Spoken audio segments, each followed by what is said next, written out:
Hello guys, this is your friend Naruto What If fanfic, and we are back with a new fanfic. Which is what if Naruto became the broken prince loved by Hinata, Anko, Tayuya and Yugito. Part 1. Naruto was sprinting through the thick forest floor of the northern forest surrounding the Leaf Village with his black shirt torn and painful expression on his face as his 7-year-old body was falling apart as he was bleeding from the multiple cuts along his body. However, those cuts were the last things on his mind as the overwhelming rainstorm overhead was soaking him to the bone, causing the blood from the wounds continually flow as it refused to clot, seeing as Naruto was moving as fast as he could to get away. Getting away from what? Better question would be, what would he stay for? As he grew up, he faced terrible conditions, from the abuse of the village, from the overpriced food which was nothing but scraps fit more for homeless dogs than humans. Or should he stay for the sights? To drink in the glares and hate from the villagers as he walked down the streets they shared. To feel ostracized for something he could never grasp and could never change because all he knew, he never did anything wrong. Locked away in his tiny room in the dusty attic of the orphanage as potential parents came by because he was a monster who should never be loved. Beaten by the same caretakers that fussed over another child if he or she got a scrape on their knees. Eventually, the sight of celebration for someone else's birthday did not even stir a feeling of jealousy within him. How can the people around him be so two-faced? The same mouth that sings out in joy for another spits and curses him. The same hands that push children on the swings push him to the ground only to beat him for living. The same eyes that behold the beauty of the world surrounding them open in amazement only to close as others ignore his broken form.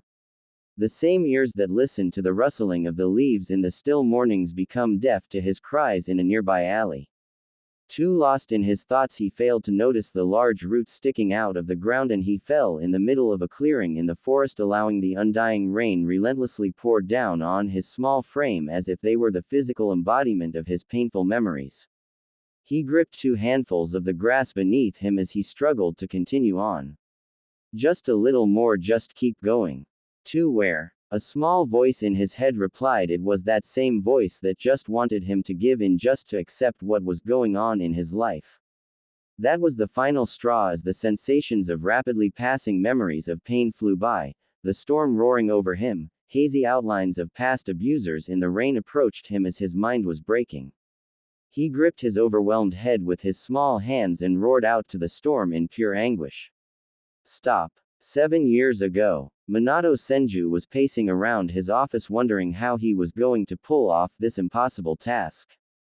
The greatest of the 9-tailed beasts was getting closer to the village, and with every second, shinobi were dying to stall it, and here he was without a solution how to stop it. Unfortunately, he did not receive his great-grandfather's wood bloodline to restrain the beast, but in the end that would not stop it completely. The only thing he found out was that it was impossible to kill a tailed beast, seeing how it is living concentration of chakra. It is however possible to kill it once it has been sealed inside of Jinchuriki, only for it to be reformed after a few years of slowly gathering its chakra. But how was he to create a seal strong enough to contain the greatest of the Biju, seeing as the Kyuubi sat on top of the hierarchy uncontested? There had been a few notes about Jinchuriki and Biju, but the only thing he got on the Kyuubi was that it had never been sealed before due to its immense power, causing the host, inanimate or living, to break apart. Thank you very much for telling me that I can't put the strongest living being in a teapot. Then he found something in the forbidden section from the Uzumaki scrolls. At the user's command, the Shinigami performs the sealing by dragging the target's soul into the user whose stomach is branded with the seal's mark. However, the sealing is double-edged as the user's soul is devoured by the Shinigami along with the target's soul, both souls trapped for all eternity within the fiend's stomach. So this technique should work. But I will have to sacrifice myself to do it. Shaking his head as he returned to the Hokage's desk, Minato delved into his research with new vigor, and after confirming that it was indeed a sealing ceremony, he started to make adjustments. Since it was a sealing, it should be possible to control where exactly the target was to be sealed. He knew that if he sealed the Kyuubi into an object, It wouldn't work due to its overwhelming power being far too strong to be locked in a teapot like the shukaku. If an animal was used, the kyubi would take control over the animal, since no animal has the mentality required to keep it at bay nor the chakra to enforce the seal holding the kyubi back. The only possibility was a human. Ideally, he would seal it in himself, then drag them both to hell, but he wasn't sure if the kyubi had so much power that would allow it to escape the Shinigami's clutches. Any other adult was out too, seeing that an adult's, even a child's chakra network was too small to handle the immense chakra. It would have to be someone with unset and growing chakra coils. The only thing that could handle the sudden influx of chakra was an infant. Minato felt a sudden pang of pain. He would not have hesitated for a second to sacrifice his own life, but to drag an innocent life into this. Especially since he knew that only 2 babies would be born in time for the sealing, his own. How could he even consider taking someone else's child? What could he say? Sorry, but I couldn't bring myself to sacrifice my own child even though I'm the Hokage, sucks to be you. Yeah, like I could be so cruel as to do that to a parent. Kushina was pregnant with twins and her water had broken a few minutes ago. He was going to have a son and a daughter. And he would have to seal the kyubi into one of them. Even if another mother gave birth early, Minato knew that he couldn't ask anyone to give up their child if he was not willing to give up his. So the only bitter question was which one to seal it in. Seeing how he would be splitting the kyubi between himself and his child, he decided to choose giving the power to his daughter, hoping she will be strong without having her father in her life. He spent the next 3 hours designing the seal that would hold the kyubi, before heading to Kushina, his heart heavy. Kushina held her babies in her arms, smiling at both of them. Naruto looked just like his father with his tuft of blonde hair and crystal blue eyes, while I was her spitting image with purple eyes and red hair. They were crying, and honestly she couldn't blame them, as she could feel the kyubi's dark and ominous chakra in the air. Shish, it's okay. Don't worry, Daddy will find a way to save the day, that's what your daddy does best. Naruto, it'll be fine. Tsunade, who had returned to Konoha to help her stepdaughter Kushina give birth to her grandchildren, had her doubts about her son stopping the beast, and she could see that Kushina's confidence in her husband was not absolute either. Speak of the devil, there he came, with an expression appropriate for a funeral. Minato looked at his wife, knowing this would be the last time he'd ever see her. He forced himself to smile. Hello Kushina, how are you doing? Are the children all right? Kushina gave him a weak smile as the birth took a lot out of her. I-chan and Naruto-kun are just fine, and according to Tsunade, I'm out of the woods. What about you? Did you find something? Minato nodded. I researched, and found out that while it's impossible to destroy the kyubi, I can seal it away. I know the jutsu and I've already designed the seal. Kushina smiled, relieved. That's wonderful, darling. Why do you look so down? Minato wished he could keep quiet, but he knew that would not only betraying Kushina, but that it simply wouldn't work. Still, how do you tell your wife that you will die sealing a monster into her child? Well, Tsunade looked at him sharply. There's a catch, isn't there? She had always been sharp, and as a medic, reading people was child's play. Yes, there are 2. Kushina looked at him. What are they? Minato gulped. For the sealing to work, I need to sacrifice my life. Tsunade felt a sharp pain strike her heart while Kushina's eyes widened as tears brimmed her eyes. No, she whispered. Tell me it's not true.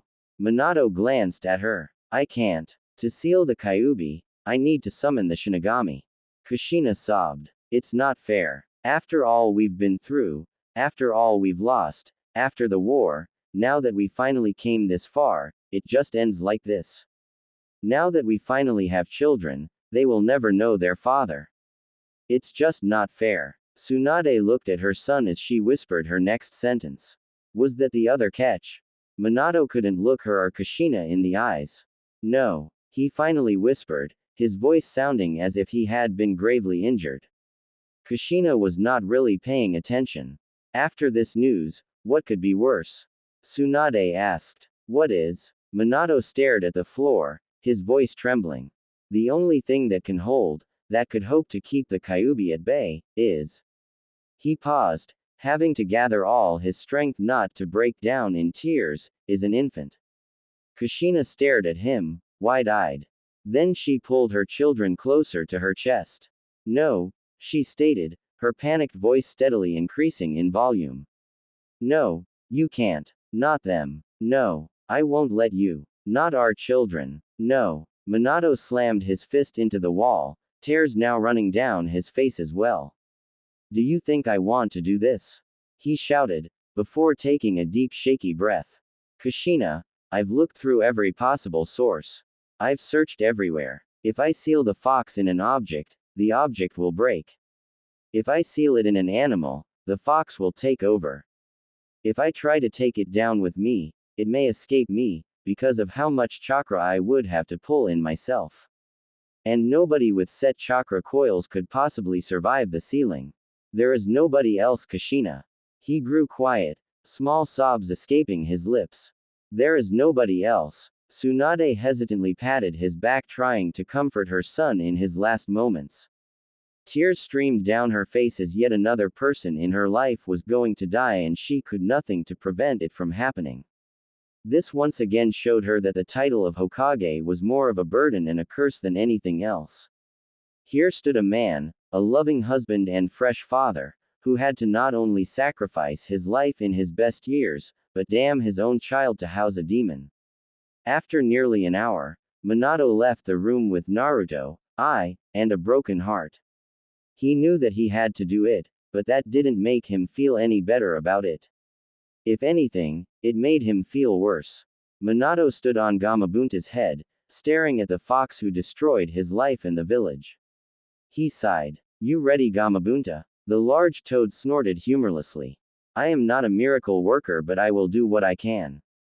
Thanks. Tell Jiraiya-sensei to get you a large bottle of sake, my treat. Minato stated. The toad nodded. Well then, let's go. With a mighty leap the toad charged the possibly most dangerous beast on the planet, using his sword to deflect an oncoming tail. As Gamabunta was defending against the Kyuubi, Minato had already readied his Hirishin to flash away the beast and was flashing through the last hand signs as Gamabunta took to the skies with another massive leap and landed on top of the 9 tails. Minato go! Minato had already finished his signs as he jumped off of Gamabunta and onto the head of the Biju and flashed to the forest away from the village. Staring down the beast, he summoned a ritual altar for Ai and placed her down as he guarded Naruto. Minato flashed through the seals for the Uzumaki Kinjutsu. Shiki Fujin. He felt like his chest was encased in ice as the Shinigami's arm shot out of his stomach, grabbing the Kyuubi who was desperately struggling while Gamabunta kept it from escaping as a brightly glowing inscription formed on both Ai and Minato. The Kyuubi was now helpless as the Shinigami was ripping his chakra and his soul out of his body. Damn you fourth!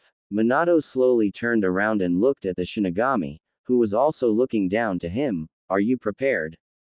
The deity asked. Minato opened his mouth. Images began to flash before his eyes. His village, his wife, his son, his daughter. The images changed. He saw his hopes for the future. First he saw his village, glistering proudly in the sunlight.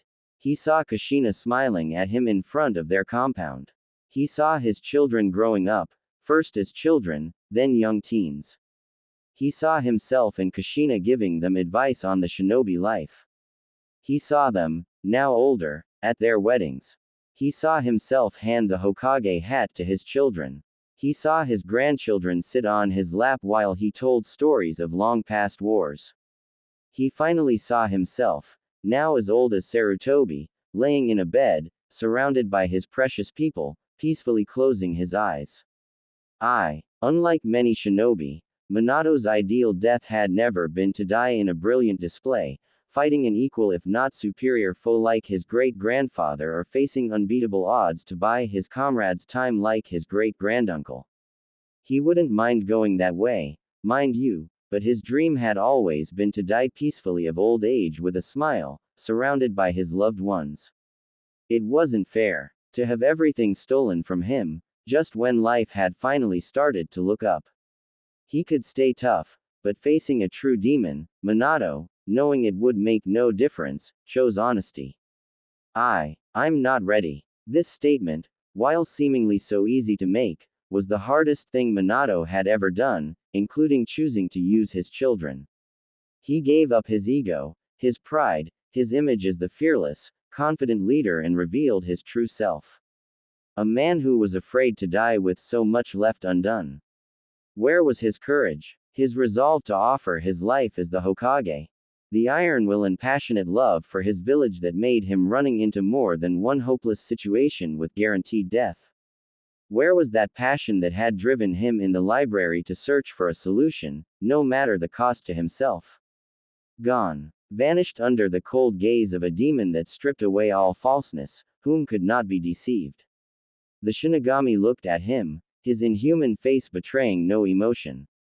Then, very well. Minato blinked. It couldn't really be that easy, could it?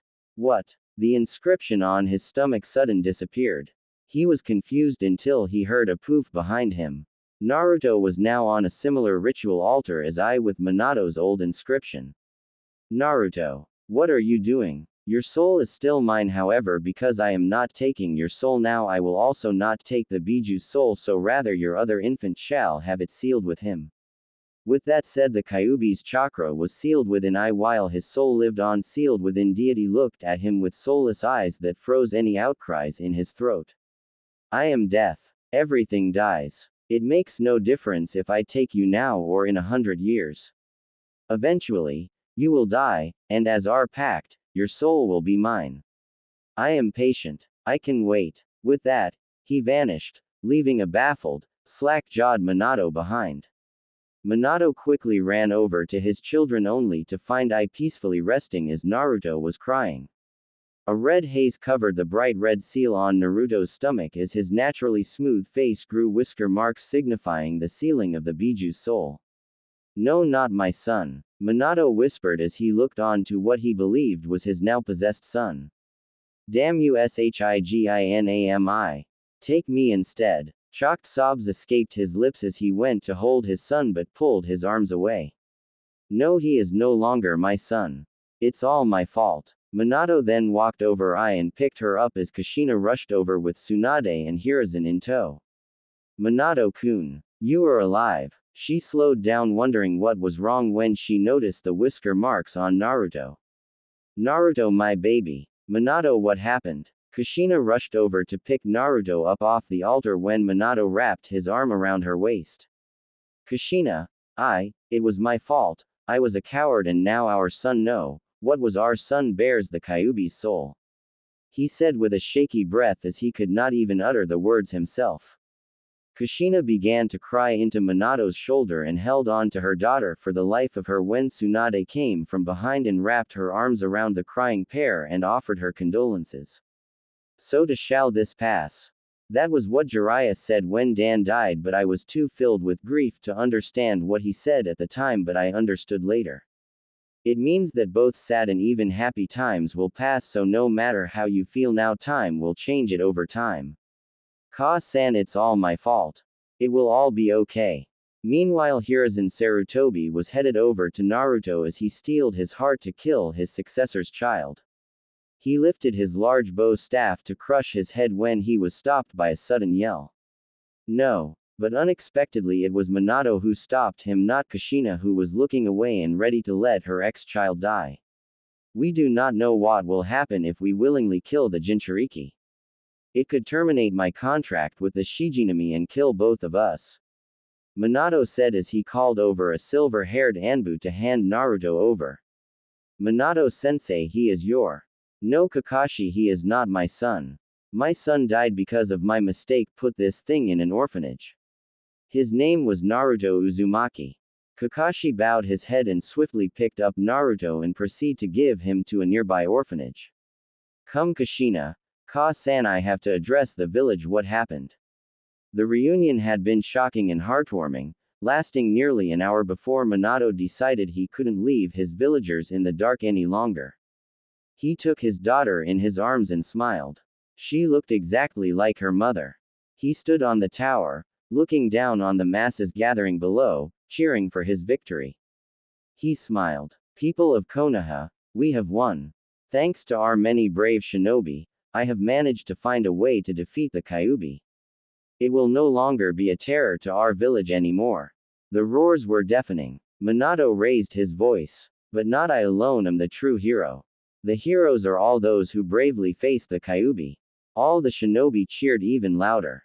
Then Minato spoke again. Nor am I the savior of Konoha. The true savior is right here.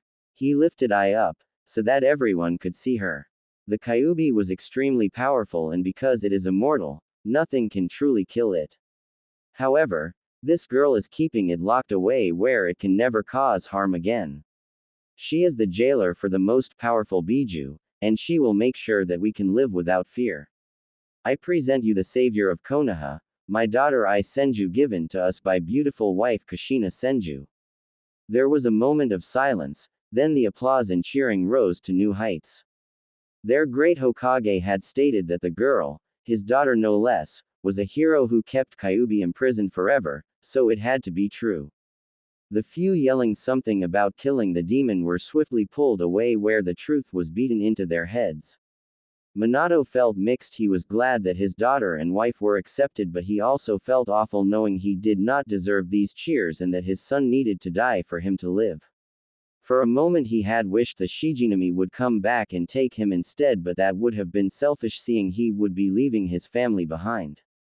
Kushina would have had an uphill battle to get her own daughter, and I could have grown up with a terrible childhood seeing as the villagers would be unable to tell the difference between the jailer and the prisoner. And even though revealing both his marriage and status as a parent might have been risky, Minato was not worried. He had stared both the Kyuubi and the Shinigami himself in the face and had somehow managed to make it out. What human did he have to fear?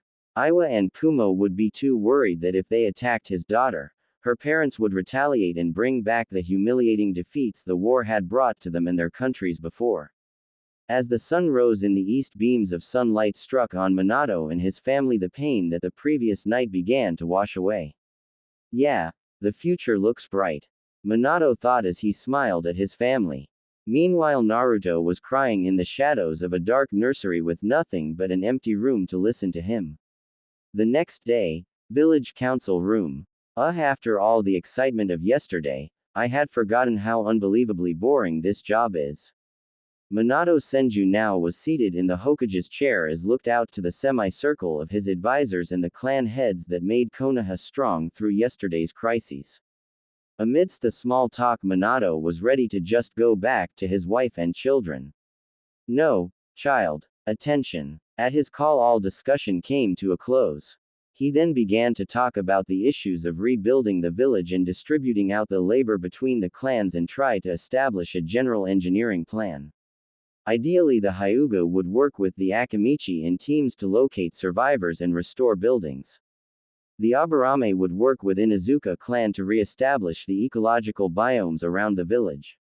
Lastly, the Nara would help with the engineers to rebuild the village, whereas the Uchiha would be defending the village from any invaders who thought Konoha was weakened from the Nine Tails attack.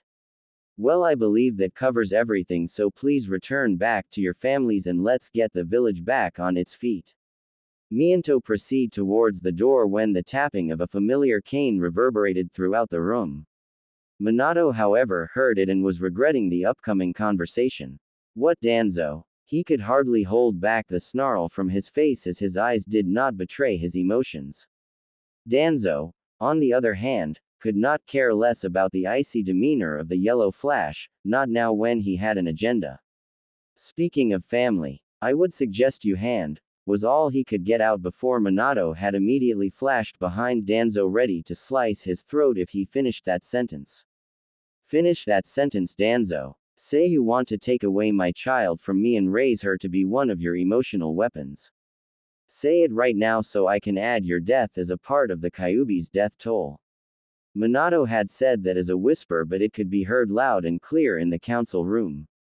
Danzo on the outside looked calm as this was not his first near-death experience, but inside his mind was looking for a way to get out of this mess.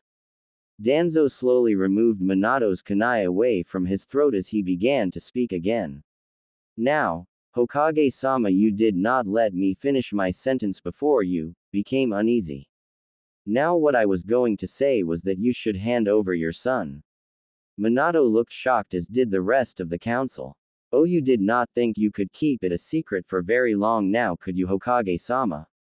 Yes, one of my root agents followed your Anbu, delivering your other child to the orphanage in the southern part of the village.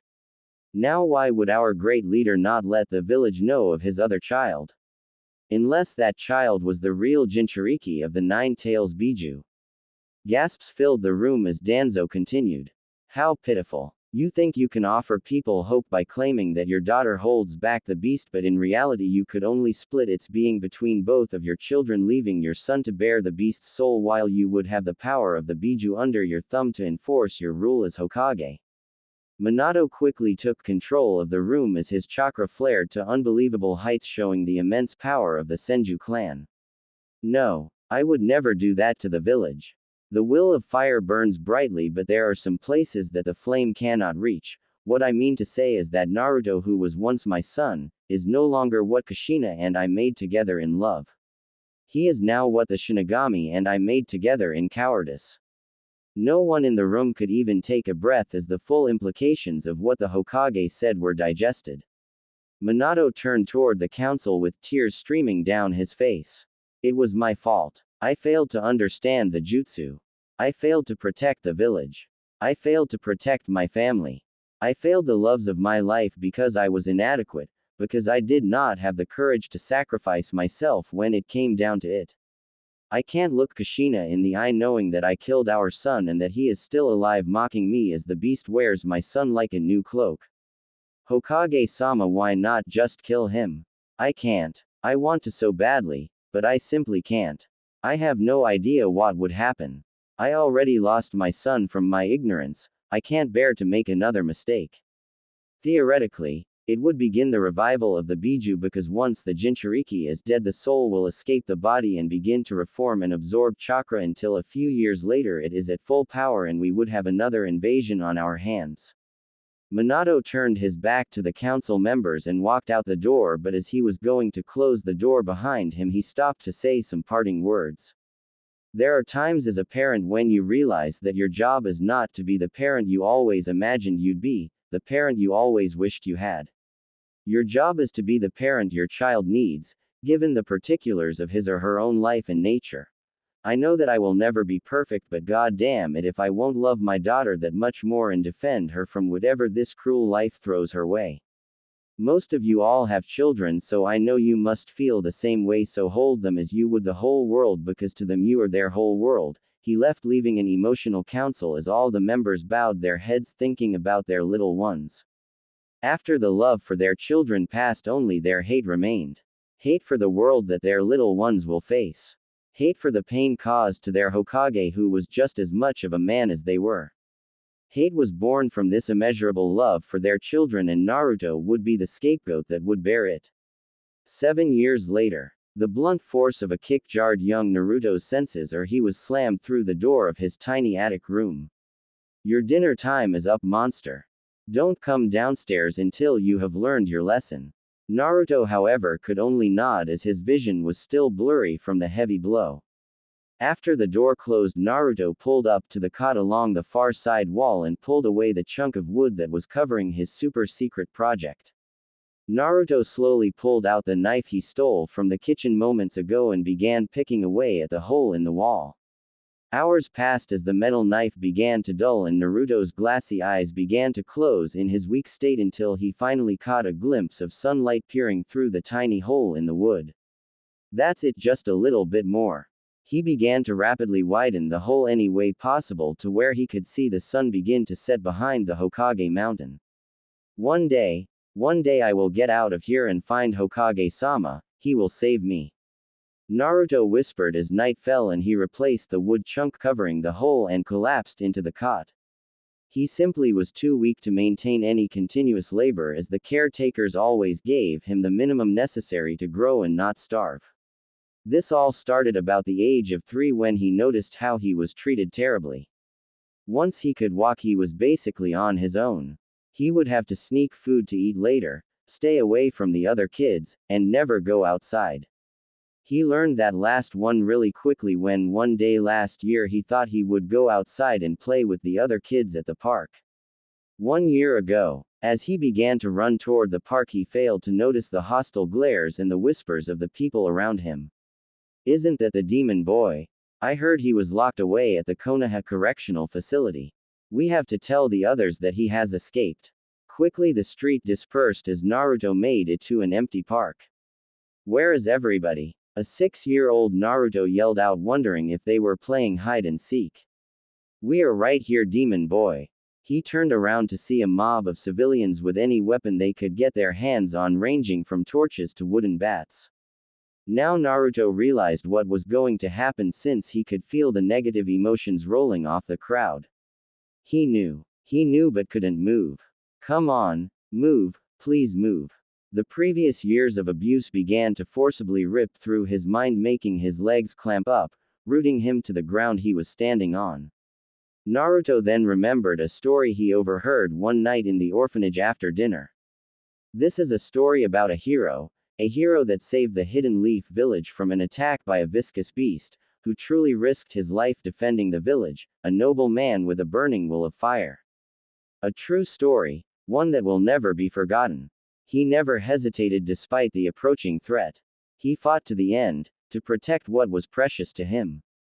This is a story of a hero we all love. Hokage-sama defeated the Nine Tails and sealed it away in his own daughter to save us all. In the words of the Sandaime Hokage, a hero bears longing, brings hope, even if you walk into the jaws of death, even if you're faced with crisis, let your will burn ever brighter, fight for those who believe in you, that's what a hero is. Even as days pass, and the past is replaced by the future, that name will remain as solid as rock, leaving its traces in the new age. A name is once more inherited in this world of chaos, that's what a hero is. A new wind carved into history, its name is me. Naruto roared as he sprinted past the mob and headed toward the large tower in the center of the village. He had no idea why, but it just felt as if the hero of that story was in that tower ready to save him from his pain. His bare feet were hitting the ground as fast as he could. He smiled, looking at the tower now coming into view until the first rock whizzed by. That name will remain as solid as rock. The next rock slammed into the back of his head as he stumbled. Leaving its traces in the new age, the crowd pulled out their bats and began to swing down on his small frame, leaving large welts. A name is once more inherited in this world of chaos. The crowd cheered as they hurled insults, calls of demon, and curse you Uzumaki, rained down on him. Naruto looked toward the tower to see a figure in white standing on the edge of the tower. My hero. That's what a hero is. The figure slowly turned around as Naruto was pulled deeper into the mob as he could no longer see beyond the faceless abusers. A new wind carved into history. The bat delivered a mighty blow to his lungs as all the air left in them was spewed onto the ground with blood. Its name is. Naruto could not even blink before the last blow cracked his skull. However, he could finish the story since it was ingrained in his heart. Minato Senju. Naruto's body flailed about as the blows did not stop even after he lost consciousness. It did not stop until the Anbu came and dispersed the crowd. They delivered the boy to the hospital to make sure he did not die. After that, Naruto came to in his attic room with bandages from head to toe and a throbbing head pain. He did not, however, give up, because one day he was going to be a hero just like Minato Senju. He was going to become something the village could not ignore. Present day. Today is the day I find Hokage-sama and I get out of here. Naruto thought as he woke up from his night of clearing out the hole in the side of the wall. Now to get the rest of the stuff. Naruto quietly tiptoed to the door and slightly opened it to look for any of the caretakers nearby. Seeing none, he silently crawled along the hallway, making sure that he was as low as possible to avoid being seen by the bottom floor through the stair railings. He made it across without being detected and he opened the door to the coat room. Nice. He grabbed the thickest ones made of animal fur and grabbed a solid blue scarf fit for an adult along with a large roll of duct tape. Naruto got back to his room and began to form his escape. The orphanage was in the southernmost part of the village, so it was going to be a long way to get to the tower and people would immediately recognize him, so he would have to stop along the way and blend in with his long blue scarf around his head. Luckily the orphanage was only 2 stories tall, but that fall for him would injure him or be fatal, so he wrapped his body in the coats with the duct tape until he looked like a multicolored blob. Now the fun part. Naruto sighed and got onto his stomach to crawl out his hole. He removed the wood chunk and pulled himself through, but as he was enjoying the breeze of the clean air rushing through his nostrils, he suddenly realized that he could not fit through the hole with all the coats around him. Come on. Come on. He gripped the side of the walls, ignoring the pain of the splinters shooting under his fingernails, and squeezed through the hole without the coats thanks to the light rain that began to fall. He fell but landed in the large pile of leaves right under the hole he made. Wow, what luck, looks like this will work out after all. What stinks is this rain though. Storm clouds began to form overhead as Naruto started his journey to the Hokage tower. Along the way he noticed that there were people jumping from rooftop to rooftop, going at speeds his 7-year-old mind could not even imagine. He saw them head to the tower wondering how they were doing it. He, however, was running out of energy, so he sat along the road when he noticed a cute redhead with vivid purple eyes around his age being led by an older redhead clone. But Ka-chan, I am going to be a ninja soon. I can walk down the street by myself. The little girl said indignantly as she was trying to squirm out of her mother's firm grip and walk alongside her, avoiding the growing puddles. I-chan, we have to get out of the rain before we get your new clothes for the academy wet. Naruto at this point, however, had heard enough. He was not affected by this show of motherly love but by this academy where he could learn how to become a ninja just like the Hokage. With that in mind he rushed in the opposite direction past the daughter-mother duo. What he forgot, however, was that his scarf was no longer covering his entire head but only from his nose down. Kushina only had a moment when she noticed the scarf fall partially off the little boy in the street. However, that was all she needed to see, a glimpse of blonde hair and crystal blue eyes that looked exactly like her husband's. In her shock she failed to stop him as he blew past her in a black shirt with a red Uzumaki swirl on the back. Was that Naru-chan? Kushina could no longer see him, however, due to the storm picking up and buffeting her eyes, preventing her from seeing Naruto anymore. She was pulled out from her thoughts as a small hand pulled her along. Come on, Ka-chan. We have to get out of here. The storm is ruining my clothes. Right. Kushina, however, was not thinking clearly to comply with her daughter's request. Am I seeing things again? But it felt so real. Kushina then picked up her daughter and shushined back to the compound to get out of the growing storm. The storm raged on as it seemed the elements were against Naruto from reaching the tower. I did not come all the way out here for nothing. In incredible feat of physical energy he burst through the storm and barreled into the wooden doors of the tower. Alright, I'm in. Now to get to the top. Naruto rushed along the outdoor stairs, spiraling along the outside of the building, trying to maintain his bearings so that he would not get blown off. The storm picked up and Naruto felt as if he was being sucked into a tornado. Just a little more. My story can't end here. Naruto roared right back at the storm as he unintentionally used his chakra to blast forward through the doors ahead. What he failed to notice, however, was the rain that was once pouring down had momentarily stopped until it continued on once he was inside. He was now sprinting toward the large wooden doors in his soaked clothing and his damp scarf that was wrapped along his head, revealing only his fierce blue eyes. I'm here. I'm really here, thanked Kami. Naruto ran past the yelling secretary and opened the door to a sitting Minato who was filling out paperwork in his Hokage robes, looking as young as he did 7 years ago. Hokage-sama, I tried to stop him but he ran right past me. Minato, however, waved her off, not minding this child coming to see him. He was suspicious, however, as to why a child would go out in this weather just to see him, but he did not think too long on it. It's fine, I am sure I can spare some time for him. The secretary smiled and closed the door behind her. So what did you want to talk about? I want to become a ninja. Naruto replied excitedly while Minato just chuckled at the young boy's enthusiasm. Well, let me see this future defender of the Hidden Leaf Village. Naruto looked embarrassed and began talking amiably as he took off his scarf. Well, of course. So I heard that there was some academy where I could learn it, and I could become super strong, and save princesses, and, Naruto's speech was coming in and out for Minato as he sat there taking in what looked like his son. What? He looks so much like me. And he looks malnourished, and what's with that bruise on the side of his head? Did he run away in this storm? Why? Minato was tittering between just staring at his son and picking him up and taking him home just to be a real family again. He bit his lower lip as all he could see now was himself standing in Naruto's place and the Shinigami floating behind him and asking the question again.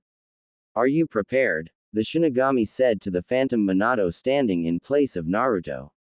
I am not ready. The real Minato knew where this was going and flashed in front of what he believed was his old self about to make the same mistake and charged up a Odama Rasengan to stop himself from ruining his family. Hokage-sama. Naruto whimpered when he saw his hero come charging at him with a violent jutsu that looked ready to kill him if the vicious look on his face told him anything. At that moment Naruto knew whatever belief he had in this man was stripped away at the sight of giant swirling ball of chakra ready to kill him. He knew that it was now true. No one liked him, no one truly cared. I guess this is where my story ends. I never was much of a hero anyways. Naruto closed his eyes and fell forward, intentionally falling into the path of Minato's giant Rasengan, but rather than landing on the deadly jutsu he fell into the arm of Minato. He looked up at him with soulless eyes as Minato could not believe what he was about to do, nor could he believe that Naruto was going to kill himself. Good thing I stopped him, because I could have killed myself in the process. Yeah, that's it. Please, please just kill me, I am too weak to resist. Please, Hokage-sama. Naruto whispered to Minato as his world collapsed around him. Minato could not look at his son and pulled Naruto away from his arm as he walked toward the window to look out at the village. Do you truly want to be a ninja, Naruto Uzumaki? He said after a few moments, as just saying his name was foreign to his tongue. Yes, now more than anything. I don't want to be weak. I want to be something, anything other than what I am now. I want to be a hero. Something the village can't ignore. Naruto finished as his body was trembling from all the memories of his weakness flying by in his mind. Minato looked down at his feet, wondering what he should do. I don't know. If I let him go to the academy, he could just be using this as an excuse to gather power and attack the village as my son. But, Minato turned back around and looked at Naruto, who was on his knees crying his eyes out, whispering please over and over again. He could not stand to see Naruto like that. He could not stand to see his son groveling at his feet like a dog. The academy starts in a month's time. I will make sure you are signed up for it. Don't be late. Naruto looked up at him with tears in eyes and swore he would become something great. You won't regret this, Hokage-sama. Naruto then ran out of the room, excited that he would be starting the academy and becoming a ninja so soon. I hope I made the right choice. However, an Anbu agent who lost his family in the Kyuubi attack heard everything and left in a shushin to get his friends and right this situation. Leaf Village Street. Woo! I am going to be a ninja. Naruto yelled out into the storm as he was too excited to care about being wet. I'm going to be a ninja. Ninjas don't care about being wet. Naruto continued his way to the orphanage until 4 blurs prevented him from going past them. As he got closer, he recognized the figures quite easily, as he just spoke to the blonde one only moments ago. Hokage-sama, what's going on? Shut up, demon boy. I only refused to kill you in my office so your blood would not stain my floor. But what about the academy and me becoming a ninja? Naruto cried out. That was all a lie. Now do what foxes are good at and run. The other Anbu jumped into action as they threw shuriken at him, and the hanged Anbu just smirked at the horrified face on Naruto. I knew it was too good to be true. Naruto, however, could only mumble what he said since he was too busy from dodging the lethal weapons. He ran north trying to lose them in the forest. Leaf Village, Northern Forest. Naruto was now sprinting through the thick forest floor of the northern forest surrounding the Leaf Village with his black shirt torn and painful expression on his face as his 7-year-old body was falling apart and he was bleeding from the multiple cuts. However, those cuts were the last things on his mind as the overwhelming rainstorm overhead was soaking him to the bone, causing the blood from the wounds to continually flow as it refused to clot, seeing as Naruto was moving as fast as he could to get away. Getting away from what? Better question would be, what would he stay for? As he grew up, he faced terrible conditions from the abuse of the village, from the overpriced food which was nothing but scraps fit more for homeless dogs than humans. Or should he stay for the sights? To drink in the glares and hate from the villagers as he walked down the streets they shared. To feel ostracized for something he could never grasp and could never change because as far as he knew he never did anything wrong. Locked away in his tiny room in the dusty attic of the orphanage as potential parents came by because he was a monster who should never be loved. Beaten by the same caretakers that fussed over another child if he or she got a scrape on their knees. Eventually, the sight of celebration for someone else's birthday did not even stir a feeling of jealousy within him. How can the people around him be so two-faced? The same mouth that sings out in joy for another spits at and curses him. The same hands that push children on the swings push him to the ground only to beat him for living. The same eyes that behold the beauty of the world surrounding them open in amazement only to close as others ignore his broken form. The same ears that listen to the rustling of the leaves in the still mornings become deaf to his cries in a nearby alley. Tears stream down his face from the memories of his childhood only to be lost in the uncaring rain. It seemed even Kami could care less for this little boy as he tried to escape from his pains.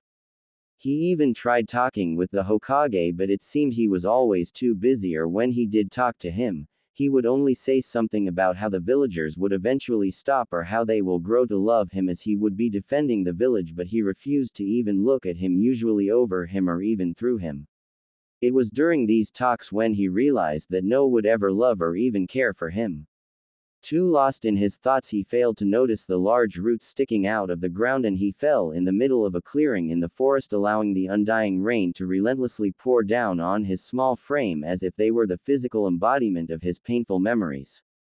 He gripped 2 handfuls of the grass beneath him as he struggled to continue on. Just a little more, just keep going. To where? A small voice in his head asked. It was that same voice that just wanted him to give in, just to accept what was going on in his life. That was the final straw as the sensations of rapidly passing memories of pain flew by, the storm roaring over him, hazy outlines of past abusers in the rain approached him as his mind was breaking. He gripped his overwhelmed head with his small hands and roared out to the storm in pure anguish. Stop.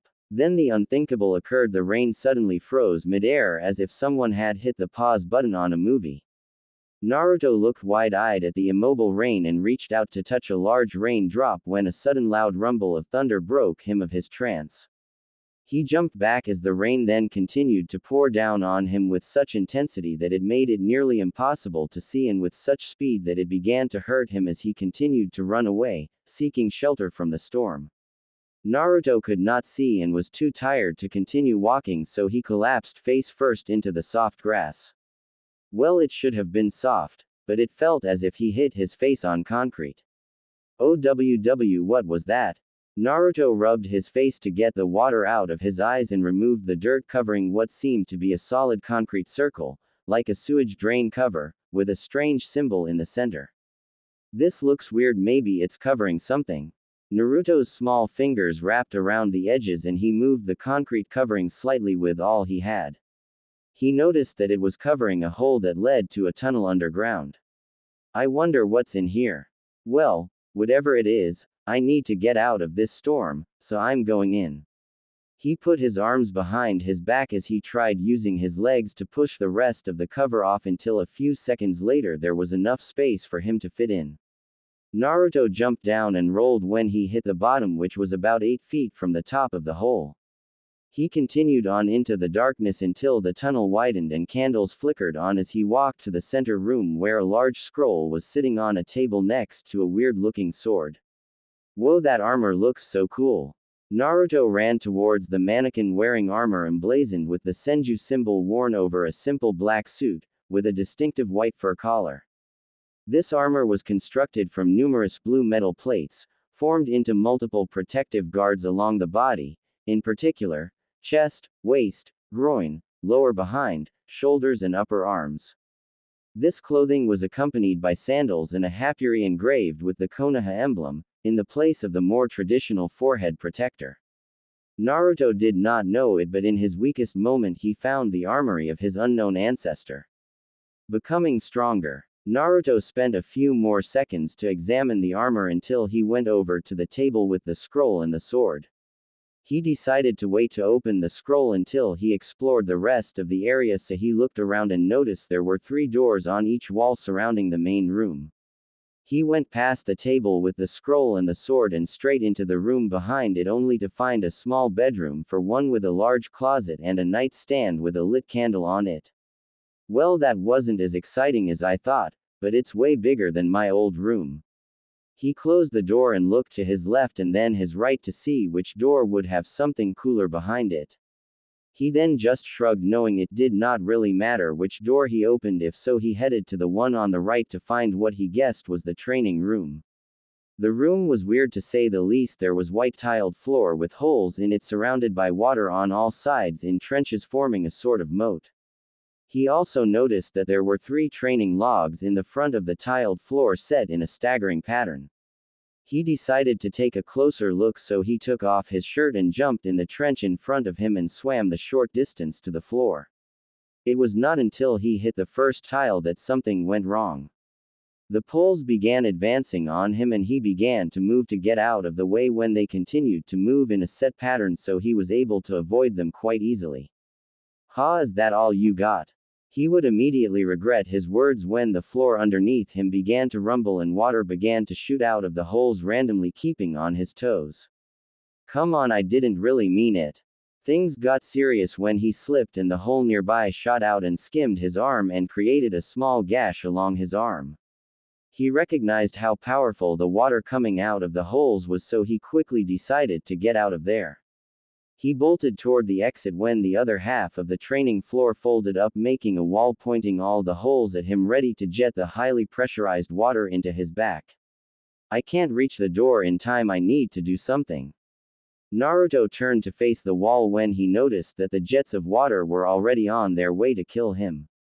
"I hope this works." Naruto roared out at the incoming jets and slammed both of his hands together, interlocking his fingers, which pulled the water from the nearby trenches to create a water wall, preventing the jets from attacking Naruto. That was awesome. He dropped his hands and watched as his water wall fall and the floor readjust itself. He decided that he had enough excitement for the day and headed out of the training room. Shaking his head to get the water out his ears, he put on his torn black shirt that was lying next to the entrance to the room. "I really need some more clothes." Naruto walked across the room towards the last room, only to find the mother lode, figuratively speaking. "Look at all these scrolls." Naruto was now giddy and ran to the cabinet with clear glass doors and several shelves of scrolls. He took a handful and pushed all the other notes on the desk nearby off to the side.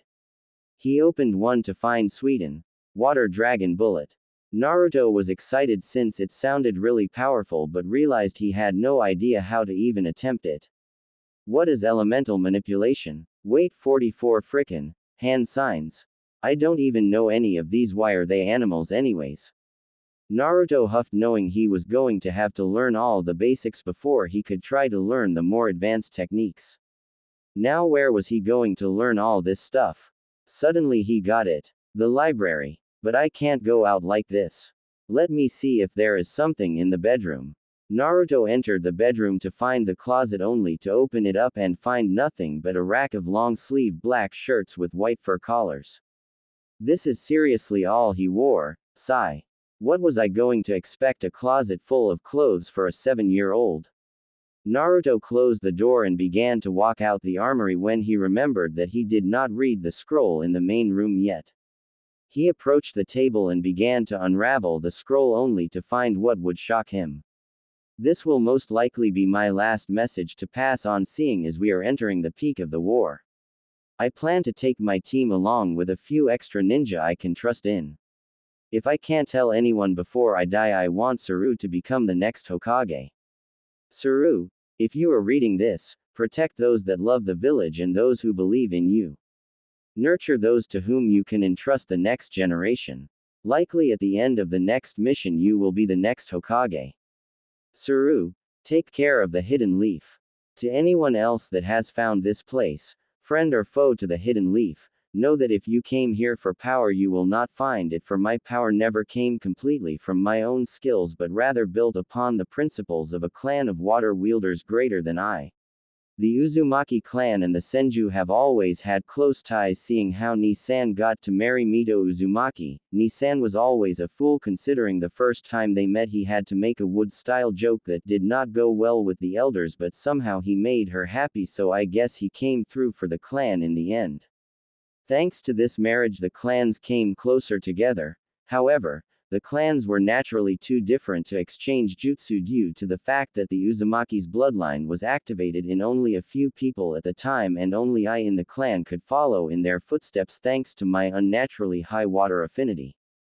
However, only Ni-san was able to manipulate wood, and few in our clan had a unique skill to share with the Uzumaki, so the treaty was just a show for a peace that had been there decades before. However, it was unfortunate that none of our clan learned the Uzumaki seals. So those who come here in search of power will find themselves empty-handed with nothing other than my material possessions that are useless to me now. Know that my soul lives on through the techniques I created alongside the Uzumaki, and those who wield their great power will become strong in body, but to be strong in the mind one must realistic by nature. A logic-based personality that leads him to believe firmly in laws above anything else in terms of keeping peace and order, must be strong-spirited, and passionate like the water they wield. Tobirama Senju. Naruto just stared at the scroll in his hands as rage built in him. What, wait, the Senju and the Uzumaki were close. Then why? Flashbacks of Minato charging at him with his Rasengan, and the day he was beaten in the street and seeing his hero turn away from him when he needed help the most. The countless times he wished he could escape from the orphanage. That night after he made the hole and he collapsed, feeling like when he would meet Minato he would save him from all his pain. Then the lies he gave in his office only to chase him in the storm and try to kill him. Is it because I'm a demon? Is that why they abandoned me? Is it because I was weak? Was it because I was worthless?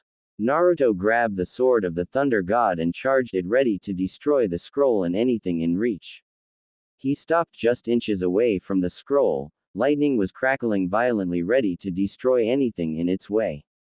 No, no, this is how I will grow strong enough to shove back the greatest revenge's massive success and be greater than they could ever be, and take what he loves dear. Naruto put the scroll on the table and balled his fist, swearing to himself to outdo any Senju through the powers of the Uzumaki and the soul of Tobirama guiding him through his personal techniques. He was going to grow strong and become greater than anyone, even the fourth Hokage, held by everyone to be a hero. He walked out of the armory to go begin gathering power by first getting knowledge. Hours later, Naruto returned looking like a new person. He was wearing a short-sleeved royal blue karate gi with a light blue lining over an armor fishnet undershirt partially shown, as the gi was loosely tied by a solid white belt along with solid black pants. However, the most noticeable change about him was the seemingly permanently cool expression on his face as he entered the armory and into the library. He pulled off the backpack from his shoulders and held it upside down to drop all the books he had stolen from the library onto the tabletop. Beginner's Guide to Chakra Control, Understanding the Elements of Chakra Nature, History of the Elemental Nations. Naruto said out loud, going through a checklist that he thought was going to be taught at the academy as he looked through the library for the academies section for students who could not afford to purchase the books. His face held a smirk as he was glad that he had all these new books, seeing as the only thing he could really do in the orphanage was read and books were rarely given to the demon. Naruto had to steal any books that were left around and hide them in the hole in the side of the room. Well, you got to start somewhere, but I believe the most useful one right now is the survival guide, seeing how I can't just continually slip into town for a meal run. Naruto propped himself in the chair next to the table, propped his feet on the table, and began to read late into the night until he fell asleep with the book on his face. The next morning Naruto yawned as he noticed that his candle ran out overnight and got up and began to stretch his usual stretches to keep his body active when he was not allowed outside. What sucks about this place is that there is no way to tell what time it is. He left the library with the survival book in hand along with a couple of kunai and a roll of wire string that he got from the same weapons store where he stole his outfit from. He took a deep breath of the fresh air of the northern forest and enjoyed the rustling of the leaves, as all he had heard all his life were the yells of others and the loud noises of the village. Well, let's hope I don't mess this up too badly. Naruto then proceeded deeper into the forest, determined to collect breakfast or starve trying. Naruto looked for rabbit trails and found one after a few minutes and began to form his snare to place along the trail. After an hour there were multiple snares along the trails nearby as he sat in a tree overseeing the traps when he noticed a pack of rabbits coming to them. Come on, you dumbasses, get into the traps, I'm so hungry. The majority of rabbits avoided the obvious traps, but two got caught by their feet. Naruto dropped down from the tree and tried to throw both kunai at the same time but completely missed. He sighed knowing that he would not suddenly become a marksman by picking up the kunai. He picked up both kunai and readied to kill the rabbits when he stopped inches away as he hesitated, as it would be the first time he would have to kill to survive, and he knew this only be the first time in a long future of death. He steeled his 7-year-old heart and killed the both of them and prepared the fire pit to roast them. After breakfast Naruto picked at the flaming coals of the fire and began to wonder how he was going to fulfill his self-promise to become great when others had a head start with clan training. That's loser talk. I am going to be the best through hard work and become a legend as an Uzumaki. Naruto whipped off the dirt on his blue gi and headed to the armory to set up a schedule. This looks pretty good, I guess. Then again, I have never trained to be a ninja before.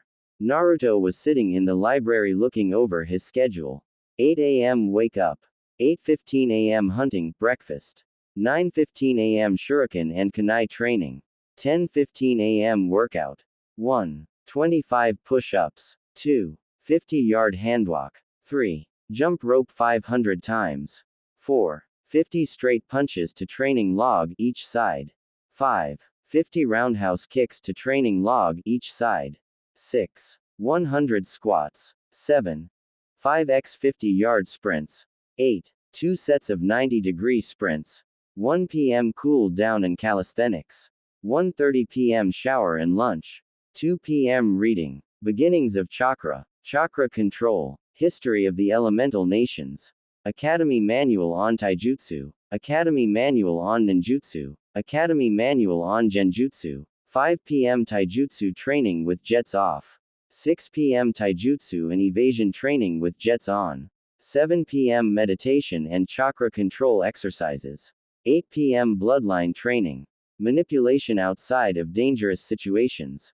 Lifting water and shape manipulation. Moving streams of water around obstacles while maintaining shape. 10 p.m. sleep. Yeah, this looks okay until I can start classes and learn about channeling chakra through hand signs, and then I can start the jutsu in the library. Naruto said out loud as he felt tired and headed to the bedroom to get sleep because it was getting late and he had a long month before the academy started. He mentally reaffirmed his promise and fell into the bed after setting the alarm on the nightstand. I swear on the Uzumaki name I will make them pay for hurting me. 1 month later. As the alarm clock blared, Naruto's sharp blue eyes opened and he quickly turned it off. He slowly walked toward the closet and put on his gi and black pants, then proceed to the full body mirror as he looked at his reflection to make sure he was ready. He slowly opened a jar with red paint and streaked his face with the paint the same way Tobirama did as he passed his unknown ancestors, coming of age, ceremony similar to the Uchiha yesterday, but rather than the clan's symbol on his back he wore the same war paint Tobirama wore as child with only thin short streaks on his chin and cheeks. It is time. Naruto quickly left out of the armory and closed the entrance with the heavy cement cover, then quickly leapt toward to the academy with his only thoughts being to be the best. To be greater than my peers. To show how great the Uzumaki clan is. To be something that can't be ignored. Naruto swiftly entered the village and went into the academy at his own pace, maintaining his cool exterior. He stopped in front of a busy secretary who was dealing with a mountain of paperwork to process all the new students and those returning for their later years. "Excuse me, ma'am, where do the first-year students report to?" Naruto asked calmly. She simply said a room number without looking up to see what child asked this time. Kids these days are always getting lost. How are they going to be ninja when they can't find a classroom? Bah, not my issue. Naruto walked away and headed toward the room as he was beginning to get nervous. Were they going to turn him away? Did the Hokage sign him up or not? These questions plagued his mind until a red blur sprinted by him and would have bumped into if he was the same as he was last month. Sorry, but I am going too late on my first day. The red blur turned when she said that and he remembered her from the day of the storm. So she is here as well, I wonder what that means. Naruto just shrugged, not thinking much on it since he had no idea who she was. Well, better get to class. Iruka was running through the attendance when he noticed two names were absent and both were big names. Where is Hokage-sama's daughter and him? Iruka was going to mark them absent when the door suddenly opened to reveal a slightly out of breath Senju. I'm here, sensei. To-san just had some speech to give me about growing up so fast or some nonsense like that. Well, I am so glad you graced us with your presence. Iruka made an overdramatic bow which caused her to blush brightly. Seeing that he had embarrassed his student enough, he told her to sit down in an empty seat when I looked up to see her best friend. Satsuki-chan, you're in here too. She quickly scaled the stairs and sat next to her best friend Satsuki Uchiha. They were best friends from since they were little girls, well, littler girls, since age 2, because their mothers were best friends since they were together on the same genin team. They were both friends and rivals, seeing as it started over a year ago when Satsuki passed the Uchiha coming of age ceremony by mastering the fire release fireball jutsu and would not stop showing off her Uchiha crest on the back of her black high-collared shirt. Of course, this caused Ai to complain to her parents all day and say how Satsuki was getting better than her and that she could not let an Uchiha outdo her as an official senju. Minato was caught off guard by her statement, but he could tell she was joking yet serious at the same time, so after a while he found her AC rank jutsu on par with the fireball jutsu, and like the prodigy she learned it just as quickly, so the day after she learned it she went to show it off. Satsuki was wondering why her friend would bring her out to the Uchiha Lake when she noticed the big smile on her best friend's face, meaning she was up to something. She asked what was going on but only sighed with a small smile on her face as Ai was talking excitedly about learning a new jutsu, but not telling her what it was. Shaking herself from her memories, she smiled at her over-enthusiastic friend as she began to talk her ear off about everything from breakfast to her last training session with her mother. We are like complete opposites, yet I love being around her. She is like a sister to me since Ni-san is always too busy with Anbu stuff. Satsuki just began to nod occasionally during Ai's one-way discussion on the wonders of ramen with stars in her eyes as the door slowly opened with a blonde in a loose blue eye that only made his blue eyes look even sharper than normal. Naruto Uzumaki reporting for class. He said smoothly in a relaxed posture, but Iruka could see that his eyes were sharp, looking for any aggressive behavior or deceit from his future sensei. Iruka looked a little peeved seeing that this was the second dramatic entrance which interrupting him from starting the lesson. Yes, Naruto, please take an empty seat so we can begin class. Iruka could care less that he was the rumored demon child, seeing as long he did not interrupt his class he could teach the other children in class. Naruto calmly walked up the row as he looked around to see a majority of the clan's heirs here, seeing as they all wore their clan's symbol, making it easy for him. This is excellent. I will become the best of the best here no matter what it takes. He looked to the top right row where the redhead that he had seen before was pointing to the empty chair next to her as the dark-haired girl next to her refused to make eye contact with him, but he did not think much on it. Is this seat taken? Naruto asked, and before he took it the dark-haired girl spoke up. As if a commoner such as yourself could sit next to elites like us. Naruto gave an icy look to the girl who was looking out the window while the redhead was berating her friend for being mean to the new classmate, but even she held her doubts of a non-clan ninja. Don't listen to Satsuki-chan, she is just being mean, please sit next to me, there really are no other seats. My name is Ai Senju and my emo girlfriend is Satsuki Uchiha.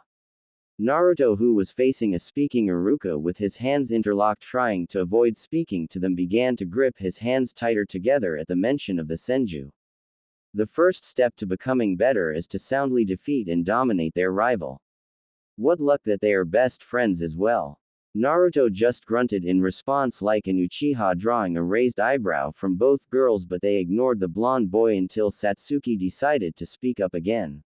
What's with the red war paint, are you trying to copy the Nadaime Hokage? Yeah, what's with copying my great-granduncle? Iruka however seemed to intervene as he said they were going to begin ranking the students by a sparring tournament to begin with, then a kunai accuracy test to test how far along the class was before they begin the year. You will see soon enough, was all he said as he walked outside towards the sparring grounds. Meanwhile, the clan heiresses could not suppress their interest in the blonde. As soon as they all were outside, Iruka began calling out matches, however it would be until the clan matches that they would pick up. Kiba was running through the competition with his fast-paced Inuzuka-style taijutsu, whereas Sasuke would wait for the opponent and deliver powerful counters to their obvious openings in her interceptor style. The real story was Ai seeing how she was swiftly defeating her opponents without even running out of breath with her taijutsu from the Senju clan. At the end of each other's matches, the Senju and Uchiha heiress shared a smirk, knowing their clan training was taking them to the top and it would be decided between them who would be number one. Iruka called both Kiba and Naruto to the sparring circle to get ready for their match. Kiba was bouncing on his toes ready to beat another one of these clan-less losers.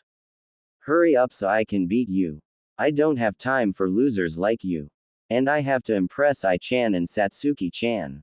Yes, our Inuzuka friend could not bring himself to choose one of the beautiful clan heiresses, so he swiftly decided that since he was an alpha dog he should get the best and he should not have to choose between him.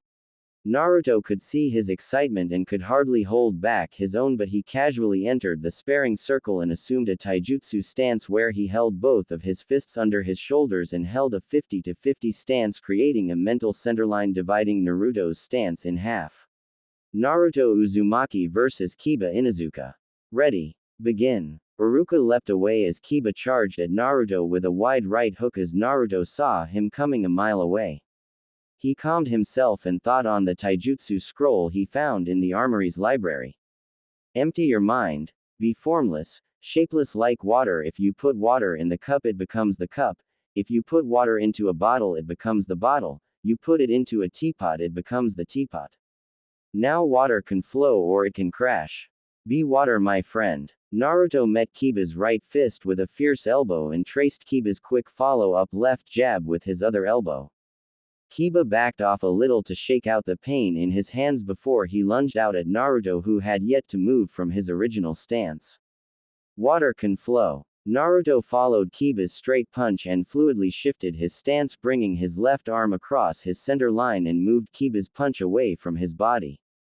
Or it can crash. There. Naruto quickly delivered a 6-inch punch to Kiba's nose, causing him to get a bloody nose. Kiba instinctively lashed out wildly as his other hand went to his nose to stop the bleeding, but to Naruto it was already checkmate. He dipped under Kiba's wild punch and delivered a rapid series of blows to Kiba's stomach, causing him to hunch over. Naruto finished the fight by crouching down and delivering a powerful back kick to his jaw, sending him flying backwards and landing on his face to taste both defeat and the dirt. Winner Naruto Uzumaki. Iruka yelled out to bring the other students out of their trance at Naruto's elegant display of taijutsu. That stance and poise was top-notch. I have never seen it before. Naruto left his stance and headed back to the tree near the circle to wait for his next match. As he walked back, only one thing was on the Uchiha and Senju Arisa's mind. He never moved from his original spot. This will be a good fight. The anticipation was in the air for them as they were excited to fight this mysterious blonde. Naruto could feel all eyes on him since he just soundly defeated a clan heir even though he was a non-clan student, which should not have been possible. This is what I wanted. It feels great, the fear and the anticipation for another fight. I am getting chills just waiting for the next fight. He did not have to wait long as Iruka called out the next match. Naruto Uzumaki vs Satsuki Uchiha. Satsuki grunted to Ai's encouragement and prepared to show her peers just how an elite defeats an opponent. They both faced off in the center when Satsuki decided to get into Naruto's head. You should give up now. There is no way you can defeat an Uchiha elite, especially me, a clan heiress. Naruto looked blankly at her, causing her to get her angrier at him. You know you never answered why you have the Nadaime Hokage's marks. Everyone looked to Naruto, even Iruka was interested in why Naruto was wearing the iconic war paint. He just sighed and assumed his stance, as did Satsuki in her interceptor fist. Show me the full power of the Uchiha clan, and if you force my hand I will show you the reason why I earned these stripes. Satsuki was angered by his statement because he basically said he was above the clan and that she only might force his hand. I am going to beat him to a pulp for dishonoring my clan. Ready. Begin. Satsuki rushed at Naruto at a much faster speed than Kiba, so he had to move from his spot or risk being taken down too early. Satsuki quickly got inside his guard and delivered a swift punch to his gut, followed by an elbow to the back of the skull, leaving Naruto flat on his face. I knew you were all talk.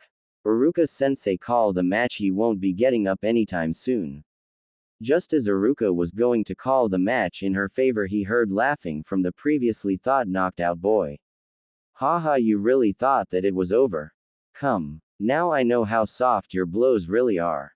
As soon he finished that sentence, she rocketed with rage in her cool eyes toward Naruto, and Naruto sped right at her as well to begin a flurry of punches in the middle of the sparring circle. I can't keep this up much longer. I must show him the power of an Uchiha elite.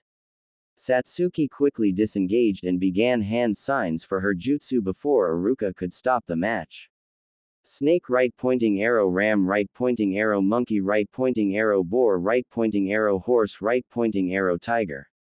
Here it is. Satsuki-chan, don't. I yelled out, trying to stop her friend from seriously hurting her classmate. Fire release. Fireball jutsu.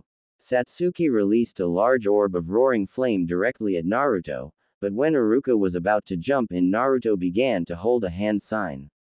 This is it, come on Naruto. Tiger. Water release. Gunshot. Naruto released a similarly sized orb of water to meet Satsuki's fireball jutsu, which created a large steam fog in the sparring circle. Satsuki was in shock, not from her using a deadly jutsu but from the surprise that this no-name classmate could match her jutsu. Naruto decided to capitalize on her hesitation and sprinted across the steam fog and delivered a sweeping move to get her off her feet and went down to punch but held it right in front of her face. Satsuki was looking right into Naruto's eyes when she noticed something. Those eyes, they are full of anger. At me. No, they are not for me, but for who then? Naruto got off of her and proceeded to walk off, leaving a stunned Satsuki being helped up by Ai. Don't worry about it, Satsuki-chan, you could not have known he could use a water jutsu. I will get him for you the next time we fight. Satsuki shook herself out of her thoughts and nodded to her friend and bumped fists with her. Yeah, you better beat him or you will give the Senju a bad name and we might not get ramen after school today. I suddenly got emotional at the thought of losing her ramen, but got serious at the end and gave her a confident smirk showing Satsuki she had no plans of losing. Alright, last match. I Senju vs Naruto Uzumaki. Come meet in the center and we will begin the final match. Naruto took a deep breath and kept a blank face, but his eyes could not hold back his feelings about the upcoming match. I can't get caught up in my emotions or I will lose this match. Now I only have one more gunshot in me left and maybe enough charka for my other jutsu if I conserve on the gunshot. Well, no use thinking about it now, it's time. There is no way I am going to lose. I have to defend Satsuki and my clan name. I don't know what Tu-san would say if he knew I lost to a clan-less student. I's thoughts were on never giving up so she could live up to her clan name. Funny enough, Naruto's thoughts were similar as the tension in the air rose when they made eye contact as if to say to the other that they were going all out. Iruka, picking this up, decided that now would be the best time to start the match. Ready. Begin. Naruto and I quickly got into the thick of it as Naruto had to defend against a powerful roundhouse kick to his head with both arms. Damn, that is some power behind her kick. Is this the physical prowess of the Senju? Naruto dropped down and swept Ai's exposed leg and tried to follow up a punch, but Ai let Naruto sweep her and she twisted to both of her palms on the ground and gave Naruto a double kick that sent him flying to the tree nearby. Exclamation mark. It feels like I broke a rib or something. Before Naruto could get back up, Ai began to weave hand signs to the jutsu she showed off to Satsuki at the lake that day. She closed her eyes as she mentally went through the signs to remember. This is it. Monkey right pointing arrow, dragon right pointing arrow, rat right pointing arrow, bird right pointing arrow, ox right pointing arrow, snake right pointing arrow, dog right pointing arrow, tiger right pointing arrow, monkey. Lighting release. Thunderbolt of Zeus. A large jagged thunderbolt came speeding at Naruto, and before he could dodge the thunderbolt, it pierced his shoulder and erupted in a giant show of sparks that made it difficult to look at the display of power. After the technique dimmed down, it revealed a beaten and extremely injured Naruto with random sparks of electricity coming out of him at different times. Oh my god, I am so sorry. I ran over to the gravely injured Naruto and tried to do what she could, but she really couldn't do anything. I didn't mean to. I mean, I wanted to beat you, but not like this.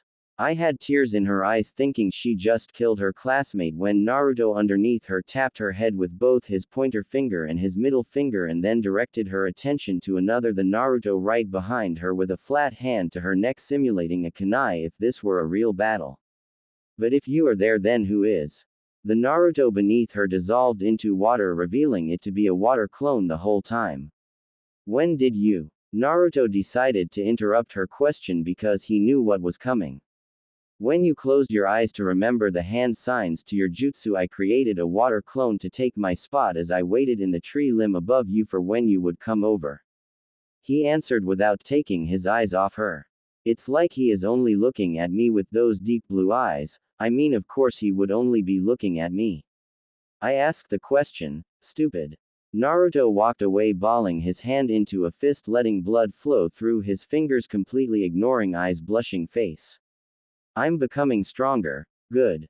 Receding tides. The rest of the day went well for Naruto after the spars as he tried to be the best at the shuriken test, but he was simply too out of breath and too low on chakra to do how he usually performed, which caused his overall ranking to drop behind Ai as she got a perfect score due to her large amount of stamina and training. However, he still edged out Satsuki, who got a better score in the shuriken test but lost in the spars, so she was chasing behind him in third. Needless to say, everything was going ideal for Naruto, except the most important part of beating Ai. This is bullshit. I should be number one. I won the spar, not her.